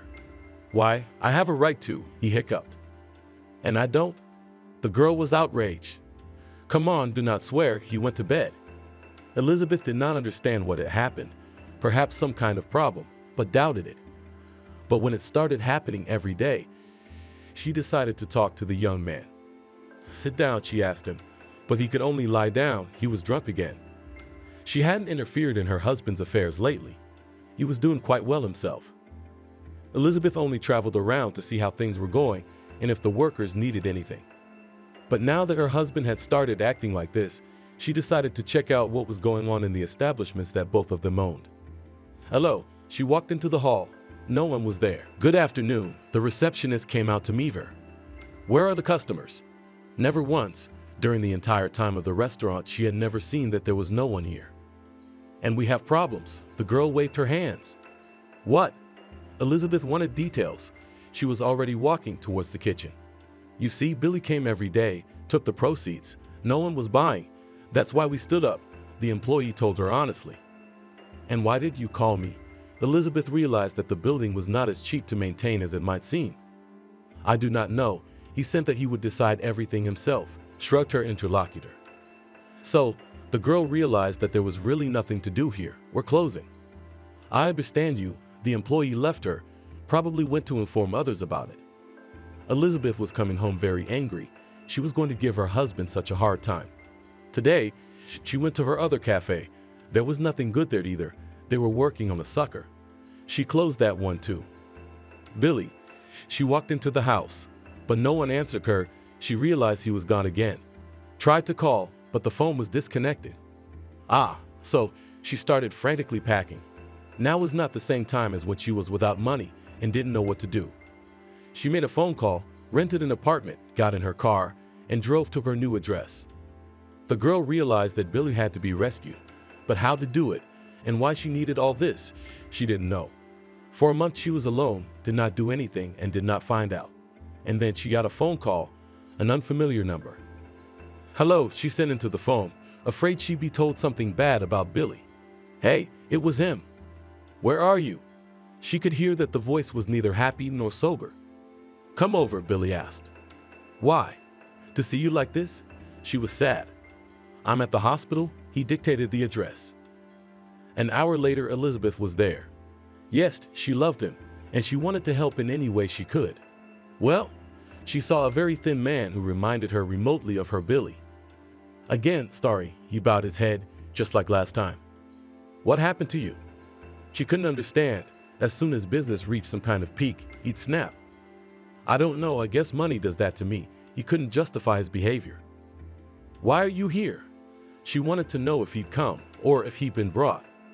He decided to quit once and for all, he'd said about the coding. That's right, she agreed, though she didn't approve of it. While the young man was in treatment, Elizabeth decided to raise from the ashes what was still left. She bought groceries with the money she had. Little by little, but things began to recover again. Billy, as promised, had gotten codependent, and now they were together again. Finally, their long-awaited wedding had taken place. When she was a student, she'd wanted a big dress and lots of guests. Now it was enough just to get married. And I'm happy again, and she hugged him, that I have the old Billy with me. I don't know how you put up with all this and forgive me every time. He didn't understand. I don't know, I guess I just love you so much. They were walking down the street. You know, let's build a house, her husband told her. I agree, she used to dream about it. Then it's agreed, it won't be hard for you to take over the whole restaurant business, and I'll go into construction with my head. Billy asked her.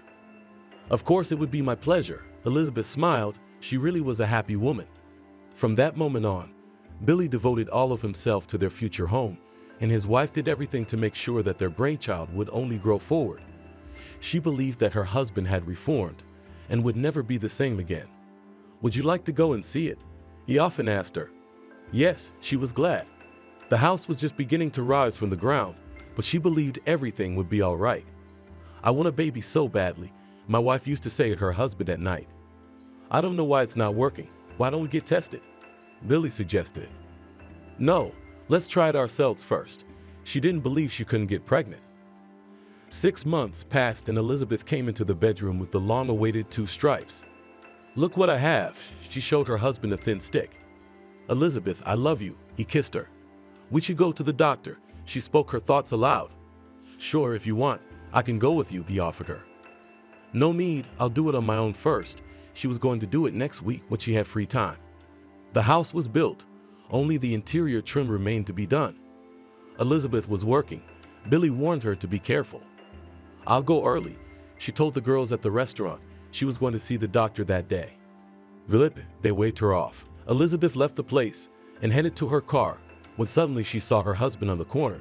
He was talking to some girl. She smiled and wanted to drive over to give him a ride, but when she got in the car and started the engine and was about to start, something terrible happened. Billy and this girl started kissing. Her hands shook. She couldn't understand. Elizabeth was so worried. She wanted to jump out of the car and go over to the couple and tell them what they were doing wrong. The car door opened. Elizabeth took a step and passed out. The restaurant staff saw this and called an ambulance. Where am I? She opened her eyes. In the hospital, a man in a white coat told her, My baby. She immediately realized the worst. You lost him. The term was very small, so from a lot of stress everything happened. I had to tell the doctor. Elizabeth, are you all right? Her husband ran into the room. Stay back. He put his hands out in front of him. What happened? He didn't understand. Then the girl cried and told him everything she saw.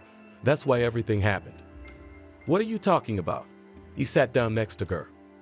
Are you saying I wouldn't recognize my husband? She couldn't speak calmly. Yes, he nodded. Don't deceive me. The girl was still crying. And I'm not trying to do that. He couldn't believe she could think that about him. After the discharge, the family was not the same as it had been before. Elizabeth was constantly jealous of Billy. She couldn't believe it wasn't him then, because she had seen it with her own eyes. Elizabeth, let's make an appointment with a counselor. Your nerves aren't right, he asked her. Your nerves are fine, she shouted back. But nevertheless, the husband and wife made an appointment with a specialist. Now they were waiting for their turn to see him. After talking and sorting out all the situations, it became easier on the soul. Elizabeth herself did not realize how she did not get to what the psychologist told them. Billy, I'm sorry, maybe it really wasn't you then. She didn't know if she'd been led to believe it or if she'd realized it herself. It's okay, he hugged her. Elizabeth was pregnant again. They had already moved into their new home. It stood in an elite settlement. Elizabeth wanted to get to know the neighbors, but didn't know how to do it. How are you feeling? Her husband was interested. He had recently started some kind of business, but he didn't tell his wife anything. Normal, a little nauseous, she admitted.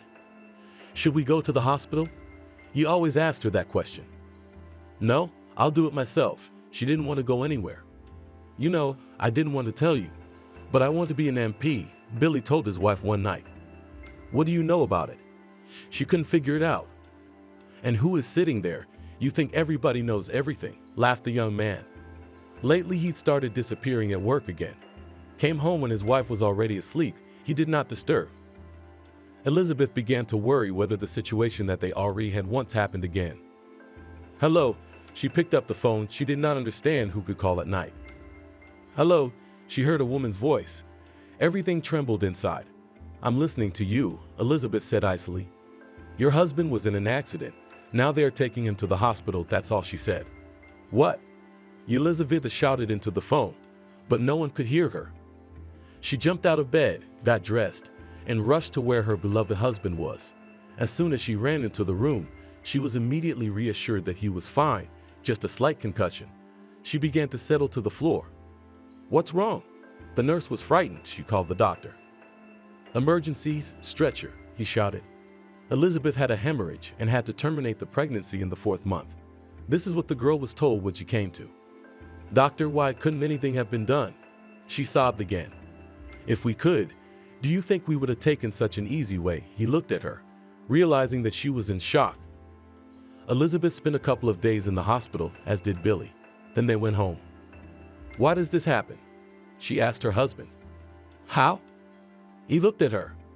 We have everything and can afford a lot of things, but no children, she cried. Calm down, darling. Everything will be all right, he stroked her hand. Nothing's going to be all right. She began to get hysterical. Her husband's new business was booming. He became so respectable, bought himself a new expensive car, hired a driver. To make his wife's work easier, he found an assistant. Isn't it hard for you? Billy used to ask Elizabeth all the time.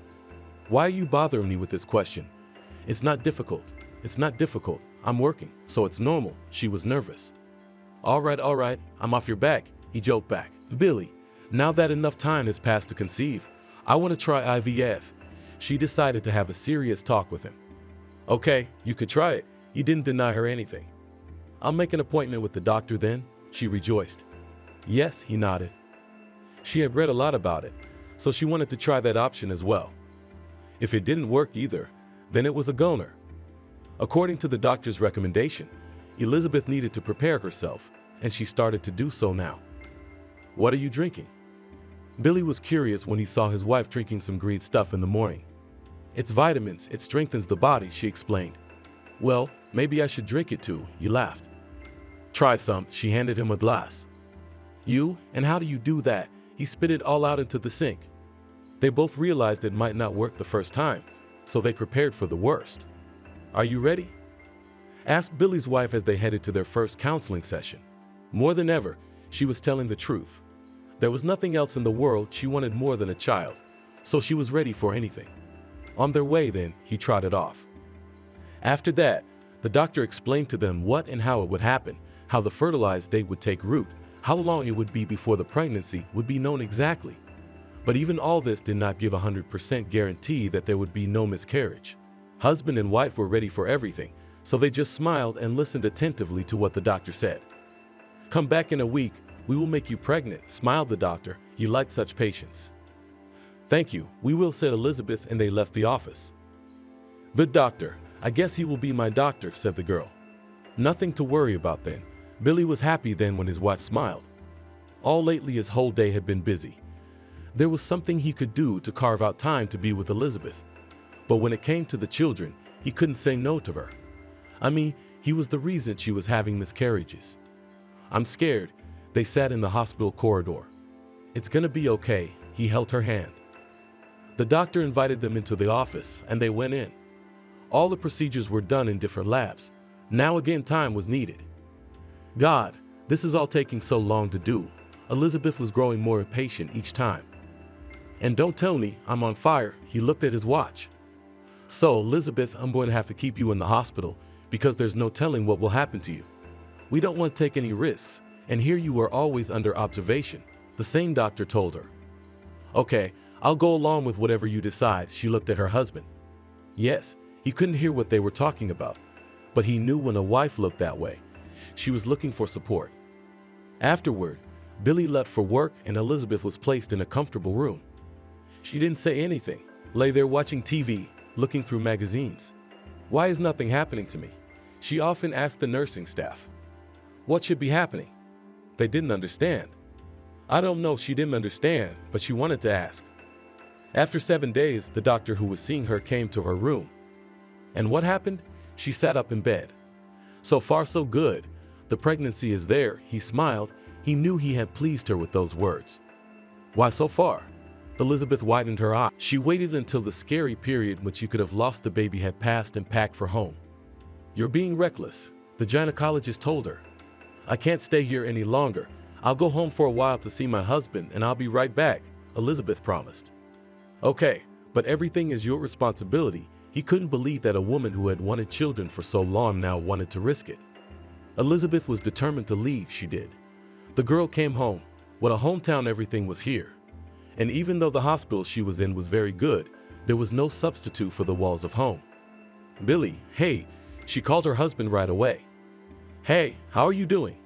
I hear you hurrying. I'm home, she blurted out. What happened? He got nervous because Elizabeth had to stay in the hospital until the end of the term. I couldn't take it anymore. I decided that I could lie at home, she told her husband honestly. Well, don't do anything there. I'll be there in the evening, he promised her. Elizabeth was not going to do anything. She went to her in her husband's room, lay down in bed there. How cozy it was. Then she decided to look at the photos. She hadn't leafed through the album for a long time. She couldn't find anything to do at home. She couldn't find anything to do. Then she decided to look at the paperwork. how things were going at the restaurants, whether Billy was keeping up with everything or not. She opened the computer, her eyes looking surprised. She finally saw what her husband was doing now. It was a lucrative business, but to have it turn around so much in a short period of time was unexpected. Hey, she didn't hear him come in. Why are you scaring me so much? Her heart was racing. She calmed herself internally, as if something was wrong. Why are you doing something forbidden? He leaned over and looked over her shoulder. Yes, looking for secret correspondence with mistresses, she laughed. And what's the progress? He saw her looking at his papers. I'm surprised you were able to do that, she kissed her husband. I didn't want to tell you until it worked out so there wouldn't be any talk later, Billy admitted. Okay, I don't mind. She was happy to see her husband again. Hungry? He asked her. A little. She remembered that she hadn't eaten anything since this morning. Let's go to a restaurant, he suggested. Ours? She looked at him enigmatically. Of course, he extended his hand to her. She didn't refuse. Husband and wife got in the car, drove off. Everything was fine in their establishment.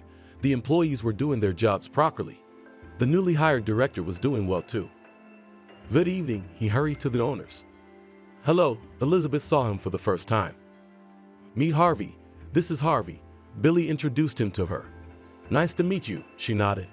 They made their way to a table and were immediately seated. How nice. She looked at everything going on around them. It's all thanks to you. Billy never tired of saying that. Don't be silly, we did it together. If it weren't for your absences and departures, we would have stood firm long ago. She reminded him of the most shameful steps. Enough, I can't even think about it. He turned away. Okay. Let's not talk about the bad stuff. They continued talking about different topics. After dinner, the couple drove home. That evening, Billy put all his business aside to be at home with his beloved. They watched some movie and then went to bed. I'll be up late tonight, the husband warned his wife. Okay. Thanks for spending so much time with me yesterday, she kissed him. Billy left and Elizabeth stayed home, but she wasn't bored. You could do whatever you wanted. After that, she went to the hospital for a while. When the doctors confirmed that she was fine, Elizabeth would come home again. You're here again? Her husband would come home. Do you mind? She laughed. No, of course. He hugged her. And so the time passed almost until the very last day of her pregnancy. Elizabeth, isn't it time for you to go to the hospital? Billy asked me one day. No, there's still time. I'll go in a few days. The doctor has already called me, she told him. Good, don't take too long. Call me if there's anything wrong, he threatened her with his finger. Everything was fine, she was sure of it. It was late evening. Billy wasn't home as usual. Elizabeth was about to go to bed, but something in her stomach hurt. She stopped and waited. Nothing else happened. There was still a week and a half to go before the doctor's due date. So the girl thought nothing of it, went further into the bedroom. Oh, she woke up. It was 1 o'clock in the morning, Billy. But no one answered her. There was complete silence. Elizabeth grabbed her phone, but her husband was out of range, or maybe he had just turned the phone off. Then Elizabeth didn't wait for anything. She called a cab. Anthony worked at the hospital. He helped in the linen warehouse, unloading and unloading duvet covers, pillowcases, towels, sheets. The man liked the work, and it paid well. Anthony helped rearrange the closets. The hospital workers often called him. Now, he never said no to anyone.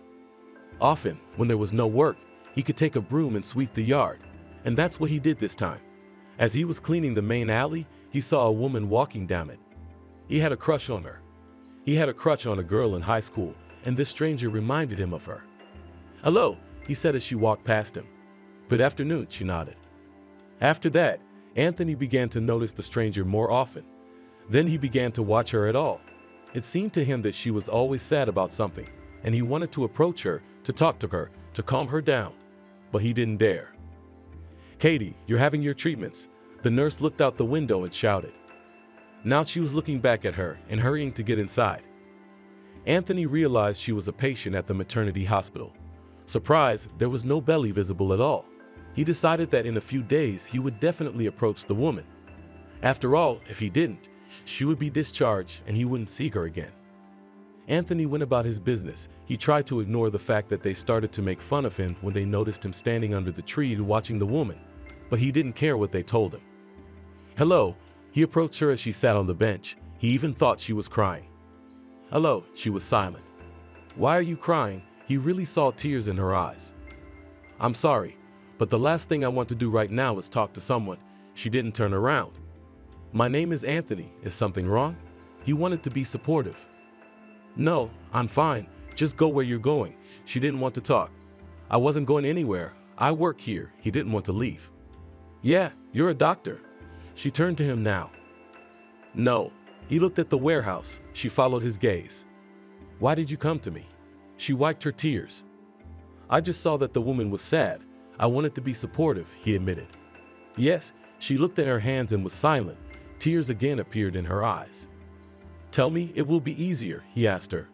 My husband is dead. She still didn't look in his direction. How could that be? Anthony was amazed. She was pregnant. That's how it happens. Life is unpredictable. He went on a trip, working as a trucker, and in the evening I got a call that there was an accident. My husband was gone. So I got here, she stopped. How are you now? He looked at his stomach. I don't know, I'll get by somehow, she was confident. Shall we walk? He asked her. Yes, she didn't know why she trusted some strange man either. They walked down the alley, then turned off it. Won't they lose you? He was worried about her. No, she looked back at the ward windows. They had told each other so much that day that they seemed to have known each other all their lives. When are you being discharged? It was important for Anthony to know. He didn't want to end communication with her. A couple days later, she looked at him. Good, so we still have time to socialize, the man rejoiced. Yes, she smiled back. Today Anthony walked her to the entrance of her wing and went to do his work. He was always remembering something. The smile never left his face. Some people even asked him what happened to make him so cheerful. Anthony just kept quiet in response. He didn't want to jinx the slim opportunity he had. Katie, he saw her come out for a walk. Hello. It was obvious she was excited to see him too. Let's take a walk. He gave her an elbow. Of course, she wasn't crying anymore today. How would you like me to start courting you? Anthony asked in a funny way. He had been thinking about it all night as he confessed. Come on, I am. She lowered her eyes to her stomach. And what? I'll raise you as my own. He was sure of that. Well, I do not even know, and what people will say. Not had time to bury her husband, and already with another lives, she said. And what do you care about these people? He did not understand. No, just she did not know what to answer. Then what? Anthony did not understand. Let me check out first, and then we'll see, she asked him. Okay, he agreed with her. From that day on, they started a serious relationship.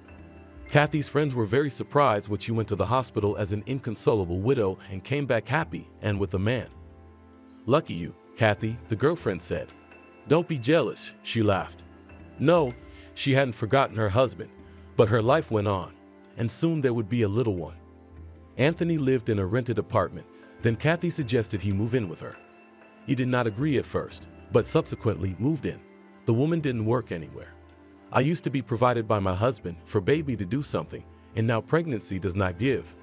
And the little one later, she told Anthony. Nothing, as long as my salary is enough. The other day he took a part-time job at the hospital. They married before the baby was born. Kathy gave birth in the same hospital where she had been hospitalized. Since Anthony worked there, he had no problem visiting his wife. I'm so glad I have a son, he told her. Thank you for everything. Kathy realized that this man had saved her from suffering and everything else. They hugged each other, and afterward, Anthony was already meeting his family on the steps of the same maternity hospital. Here you go, Daddy. A familiar nurse handed him the bundle with the baby. Thank you. They drove home. When the little guy turned 6 months old, Anthony came home with some unpleasant news. Katie, I need to tell you something. He looked at her. Speak. She stood stone-faced in the hallway.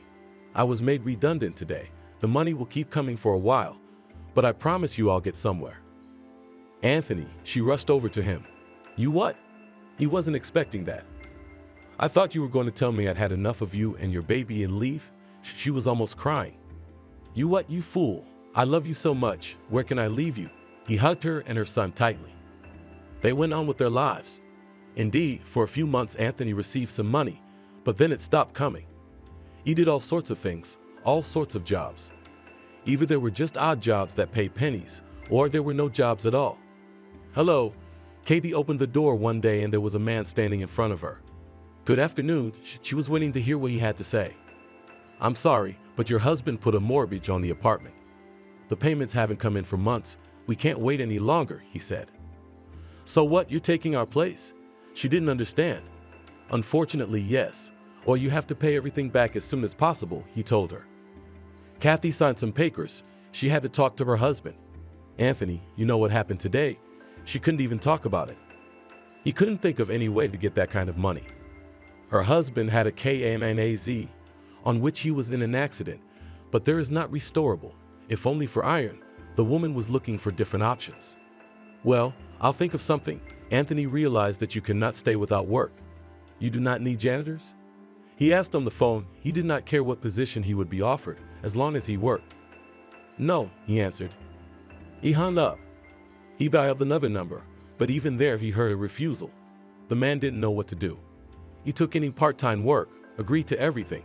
He had to dig, load or unload, he did, but it was not enough to make even one payment. How are we going to live from now on? My wife cried. I don't know, I'll think of something, he promised her. Anthony, I'm pregnant, she looked at him. What? He was both excited and scared. Yeah, I just found out, she cried even more. Well, that's very good news, he pulled her close to him. Something really had to be done now. Then a friend told Anthony to take a cab. How could I not have thought of that? He slapped his forehead. Hello, he went into the office. What do you want? There was a man behind the desk. I need a job as a cab driver, Anthony said openly. Do you have a car? The man behind the desk asked.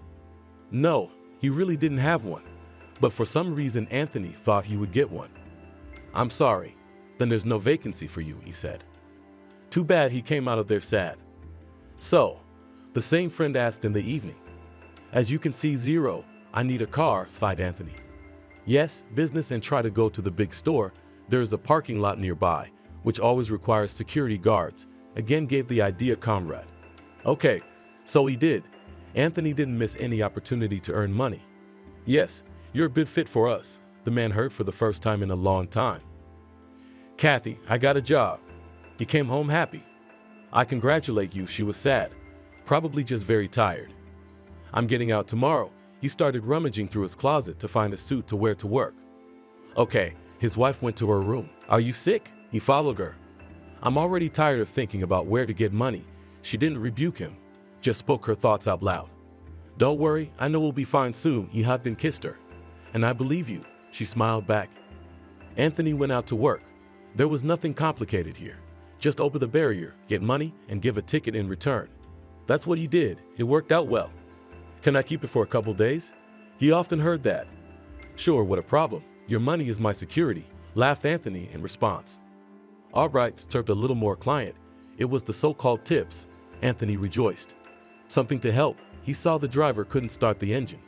No, thanks, I'll do it myself. Then Anthony backed off so there wouldn't be any complaints about him harassing people. Katie, I want to tell you, people are so helpful. No one's ever been rude. Not once did anyone say we were taking money or anything like that. No, everyone was polite. Anthony loved working here. Not only was he making money, but the income was good. The bosses praised him for his work, and he did his best. So work hard. His wife had been a bit cheerful lately. She no longer whined that it was difficult for her with a belly and a child. It seemed that life was getting better. But the bank employees were not dormant. They came anyway. You have no right. This is my only home, the woman shouted then. Then Pei looked at her surprised employee. With what? I have a small child. I will soon have a second child, she cried. In the evening, when she told all this to her husband, he offered to move to a rented apartment and this one to sell and close the debt. Well, maybe there would be enough for a small apartment, she agreed with him. But Katie was wrong. They had so much money left that even a third of the apartment would not be enough. So they started living in a rented apartment. Oh, Anthony, I think it started. She clutched her stomach tonight. Now he was calling a cab and an ambulance at the same time to see who could get there fastest. Ah, the wife was already screaming. The cab arrived, but immediately the paramedics arrived. The woman was loaded into the ambulance and taken to the ward. Anthony was worried. He couldn't find a place to be. But when Kathy called and said that now they have not one, but two sons, he was ready to jump to the ceiling. While the woman was in the hospital, Anthony took the weekend off. He stayed home with his oldest son. When they met Katie and celebrated the birth, the man was ready to go on duty again. That day, he went out at night as usual because they paid more for those shifts. He handed out coupons, didn't single out anyone, and didn't memorize anyone. But there was one guy who stood out, wasn't like the others. Anthony noticed him as he was coming out. That respectable man got into the car, started it, but the engine was silent, and the driver was sitting there turning the keys back and forth. "Need a hand?" Anthony came over, as usual. "No, thank you, I'll do it myself," he heard in reply, and walked away, but not far. When the man got out of the car, opened the hood, and began to look at something, Anthony approached again. "So still?" He looked under the hood too. "Well, if you understand, look, I know you, such clever people, just to beg for a bottle," he muttered to himself under his nose. "I don't drink much at all," Anthony took offense. "All right, look," he turned away. "Everybody try one," the parking lot security guard asked him.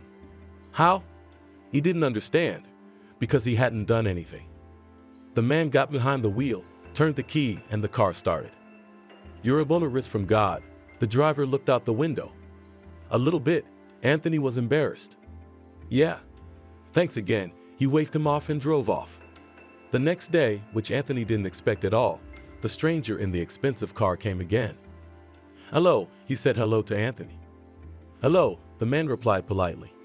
"Listen, last night all evening I thought about you. Will you come to work for me?" He looked at him. "Where to?" Anthony did not want to leave the heated place. "I have my own salon. You will look at cars there. If there are any problems, there is a lot of work. I will not offend you with salary," the man asked him. "I don't even know," Anthony began to doubt, but I was not. And by evening, he was in a spacious room where there were many beautiful cars. The owner showed and told about them, and Anthony only squinted his eyes from the bright light, which was everywhere. "You will work in the garage. The guys there will show you everything." He showed him the direction. "Okay, thanks. When can we go out?" Anthony was curious. "Tomorrow morning, if you get everything settled at the old place." They shook hands. Anthony quit his job that same evening. The bosses went along with him. For a good and responsible job, they didn't put sticks in his wheels. They let him leave without working. "Katie, you can't imagine where I'll be working now." He came home in the morning. "What?" She was still asleep and put her finger to her lips so he wouldn't wake anyone up. "I've been taken to a car dealership," he whispered loudly to her. "Well, get in there." She spoke with just her lips. "Bye, I love you." He changed his clothes and went to work again. Everything here appealed to the man. He knew a lot of things about cars. He had graduated from college in this profession. "Hi, I'm Carlos." One of them came up to him. "I'm Anthony," he answered him. "Jacob will be here soon," his colleague told him. They continued working. Everything was interesting, especially Anthony liked foreign cars, which he saw and repaired rarely. "Well, how was work?" The chief often came to the garage. "Everything is fine," Anthony nodded to him. "Customers praise you. They don't want to go to anyone else, only to you." The chief came and clapped him on the shoulder. "That's a good thing," Anthony smiled. "I decided to give you a separate room to work only with VIPs. The pay will be higher there," the chief told him. "What about the boys?" He pointed at them. "Nothing, the guys worked and will work," the chief winked at them. For now, Anthony was stunned that things were happening so fast in his life. He had a perfect garage now. Any man would envy such a thing. He and his boss had a very close relationship. When an important customer came in, they'd call each other back. "Thank you for your work," the boss never tired of praising. "Can I ask you something, even if it seems impudence on my part, but still?" Anthony looked at the chief. "Sure, if I can, I will," he was confident. "Do you have a car? I want to get a job in a cab. I have no money at all." His wife had an apartment. He told me how they got by with Kathy and their 2 kids. "Well, I don't know," the man touched his chin. "I need to think after all. A car is not a toy. I promise you that everything will be fine. I'll work here during the day and then I'll go out at night." Anthony was sure of it. "What are you, a robot, to work 24 hours a day?" The chief was surprised. "Why, I'll sleep in the evening," laughed the employee. "Okay, I promise to think about it until tomorrow," said the chief. Anthony returned home elated. If he manages to get a car, then everything will be fine with him. "What are you glowing?" Katie asked him at home. You have no idea. Her husband sat down at the table and started dinner. Tell me, she's already put the kids to bed.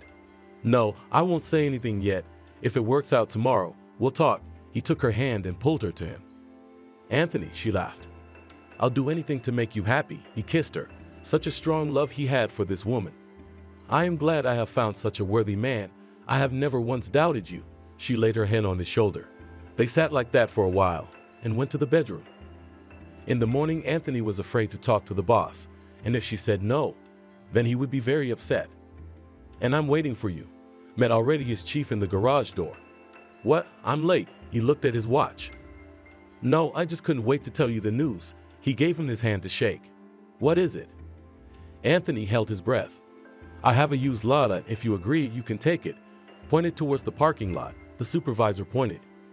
That's the best you could do. He went to inspect the Swallow he had gotten. The car was in decent condition. It didn't even need to be repaired. Anthony knew that from this day forward, his wife and children would always have their bread and butter. Wife, set the table. I'm here with good news. He walked into the house that evening. When Kathy, surprised, did everything and they sat down at the table, her husband began to tell her about what had happened in the last few days. So, have you been in a cab yet? She wondered. Of course, he nodded. I'm going out for my shift tomorrow. Please, just be careful, she asked him as she remembered what her husband had died of. It will be all right. I won't leave you. He ran his hand through her hair. I believe, she smiled softly. Anthony had 2 jobs now. He could afford a lot of things. The first thing they did was buy beds for the kids. Before that, they had slept on the couch with their mom. Anthony had clearly decided that he would save up for an apartment. He didn't want to get into loans. The man realized that it would take more than 1 year, but he was stubborn. At night, he managed to earn good money. There were always customers. This pleased the man. He always came home with the proceeds. Aren't you tired? Katie would ask him at home. No, not at all. I have plenty of time to rest. And he wasn't lying. After work, there was about 6 hours to rest, and coming back from his shift at 5 in the morning, there was plenty of time to lie down too. Well and good, she kissed her husband. Anthony continued to work, toiling in the garage during the day and on the road at night. Everywhere the man was praised, he was glad he could please everyone. You have so much feedback from customers, the dispatchers told him. Good or bad? Anthony didn't know you could leave feedback. Of course good, you're a saint. The girls laughed at him. Oh, thank you. He told them the same thing. Kathy was glad her husband was in demand. She did everything she could to support him. She never denied him intimacy. She cooked, ironed, even though it was often unnecessary. That evening, Anthony went to work as usual. He put on his favorite overalls, in which it was comfortable and convenient. Went to the kitchen where he ate before heading out into the night streets of the city. Are you going to bed? He asked his wife as she walked from the kitchen. No. Why did you want to talk? She stopped. Just sit with me. He patted the stool. Okay, she sat down. How about I take the day off and we go to the park with the kids? He touched his lips to her cheek. Could we do that? She laughed, for her husband had already worked many hours without a day off. Of course, I don't think anyone will mind. It's my initiative. He kissed her again. But I don't think anyone will mind. It was her turn to kiss him. He pulled himself together and left the apartment. The car was parked in the yard. He looked outside, opened the door, and got behind the wheel. Anthony looked out the window, informed the dispatcher that he was out for his shift, and rolled off. Anthony, are you free? It came over the radio. Yes, and ready to take whoever you want anywhere in the world, he laughed. Not up to laughing, she told him the address. This is an elite village? He was surprised. So what? The dispatcher couldn't argue with him. She rushed him. They never called cars like mine? Still, he could not believe that the girl was not joking with him. But now they did. She was already yelling. But I'm not in business class, he insisted. You came out to argue or work. There's no one on the line but you, and it's an emergency. She's pregnant. The dispatcher was hysterical. Okay, I'm on my way. He pressed the gas pedal. The drive was decent for the distance. Anthony smirked. What if she was really playing a joke on him? Now he'd get there, waste so much gasoline, and they just wouldn't let him in. Thoughts skipped around, one bothering him, then the other. Finally, in the distance, he saw streetlights. I'm there, he said to himself under his breath, and drove up to a booth with a guard. Who are you here to see? He came out. I don't know, they called a cab to this house, he said. Now he said something into the radio, then nodded. The barrier went up. Anthony drove through. He realized that he had indeed been called. Hello, he saw the woman. She was writhing and couldn't get into the car properly. Why didn't you call an ambulance? He was surprised. What? She looked at him for a moment. It didn't even occur to her. Get in quickly, he helped her. He started the car. They drove off. The driver could have increased the speed, but he was afraid he might make it worse for the passenger. So he drove slowly, but not so slow that they'd be late for anything. Could you go any faster? She asked him from the back seat.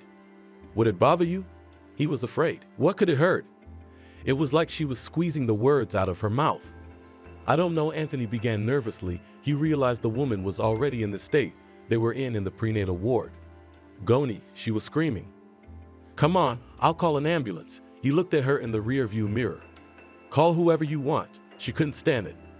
Does it hurt? Anthony wasn't worried about speed anymore. They were chasing. Ah, she yelled. Jesus, he stopped the car, got out, exhaled. What are you doing? Ah, he stopped. He could hear her breathing and screaming. Hello, ambulance? He asked into the phone. When he was answered in the affirmative, he named the kilometer of the road they were on and called the crew there. Honey, wait, he wanted to help her, but he didn't know how. There was no one on the highway at that moment. Ah, she wasn't saying anything anymore, just screaming. Anthony pushed the front seat all the way back so there was room. Then went to the trunk. There was a canister of water. There were rags, but all dirty. I had to put my jacket underneath. Ah, here it comes, shouted the woman. Ah, came Anthony. He put his hands up to her, not knowing what to do. A head showed. He realized that nothing could be stopped now. Come on, he shouted. Ah, she made one last push. Well done, you watched, and there was a little boy lying in his jacket. The passenger leaned back in her seat. She had no strength at all. A siren sounded in the distance. It meant an ambulance was approaching. You're so good. The paramedic took the baby out of the man's arms. Yeah, he was exhausted, not only physically, but most of all mentally. So we take the mother too. Thank you, whispered the woman in the blue suit. Anthony got behind the wheel. He realized that today he would not go anywhere. Tomorrow he would have to give the car back to him to have it completely cleaned. He looked back at the back seat. He almost threw up. Katie, I'm home. He walked to the kitchen. What are your hands in? She pointed at them. If I tell you, you'll never believe it. He looked at her tiredly. Tell me, she tensed again. And her husband told her everything, showed her every last move. You're my hero. She went over and hugged him. What are you talking about? If she had gone into labor anywhere else, everyone would have helped. He was sure of it. I don't think a lot of people would just be confused. She was sure of what she was saying too. Okay, go wash up and let's go to bed, she told him. Okay, her husband agreed with her. He didn't feel like doing anything today. But until the morning, he did not sleep a wink, because as soon as he closed them, he saw the head that came out of the woman. In the morning, Anthony first called the car wash, said he would be there in half an hour. They were waiting for him. After that, he called his boss, said he had no time today. He didn't mind. Today, Anthony did nothing but take care of the car and his family. He didn't show up for work until the next day. Why were you there yesterday? The other workers asked. No, I can't bear to tell it again. At that moment, the supervisor came through the door. Why? He looked at him. Hello, startled Anthony. He thought that the man already knew and was about to scold him about the car. So what happened? The chief leaned on the door jamb. I went out at 9 on my route, and there was a call, and he repeated it all again. So the chief went after him. Anthony thought he was going to start telling him that he'd dirty up his car, and now it was impossible to drive there. I had it dry cleaned. He started to justify himself. What are you talking about? So you're the cabbie who delivered my wife's baby? Billy hugged him. What? Anthony stared at him. He couldn't understand what his boss had just told him. My wife couldn't call anyone last night. That's where you came in, he exulted. Why weren't you at home? The man couldn't get up to speed. It's nobody's business anymore. He led Anthony to the administration building. As he walked, he couldn't believe that this was really happening. He thought such coincidences only happened in movies or something. And I was a fool, thinking whether to give you the car or not. And imagine if I hadn't, she would have had to give birth at home alone. he thought, then shook his head, as if dismissing these thoughts. I never would have thought it. Anthony was shocked. So what do you want? The supervisor looked at the man. Come on, nothing. I did it as a human being, not for something I would get. He began to excuse himself.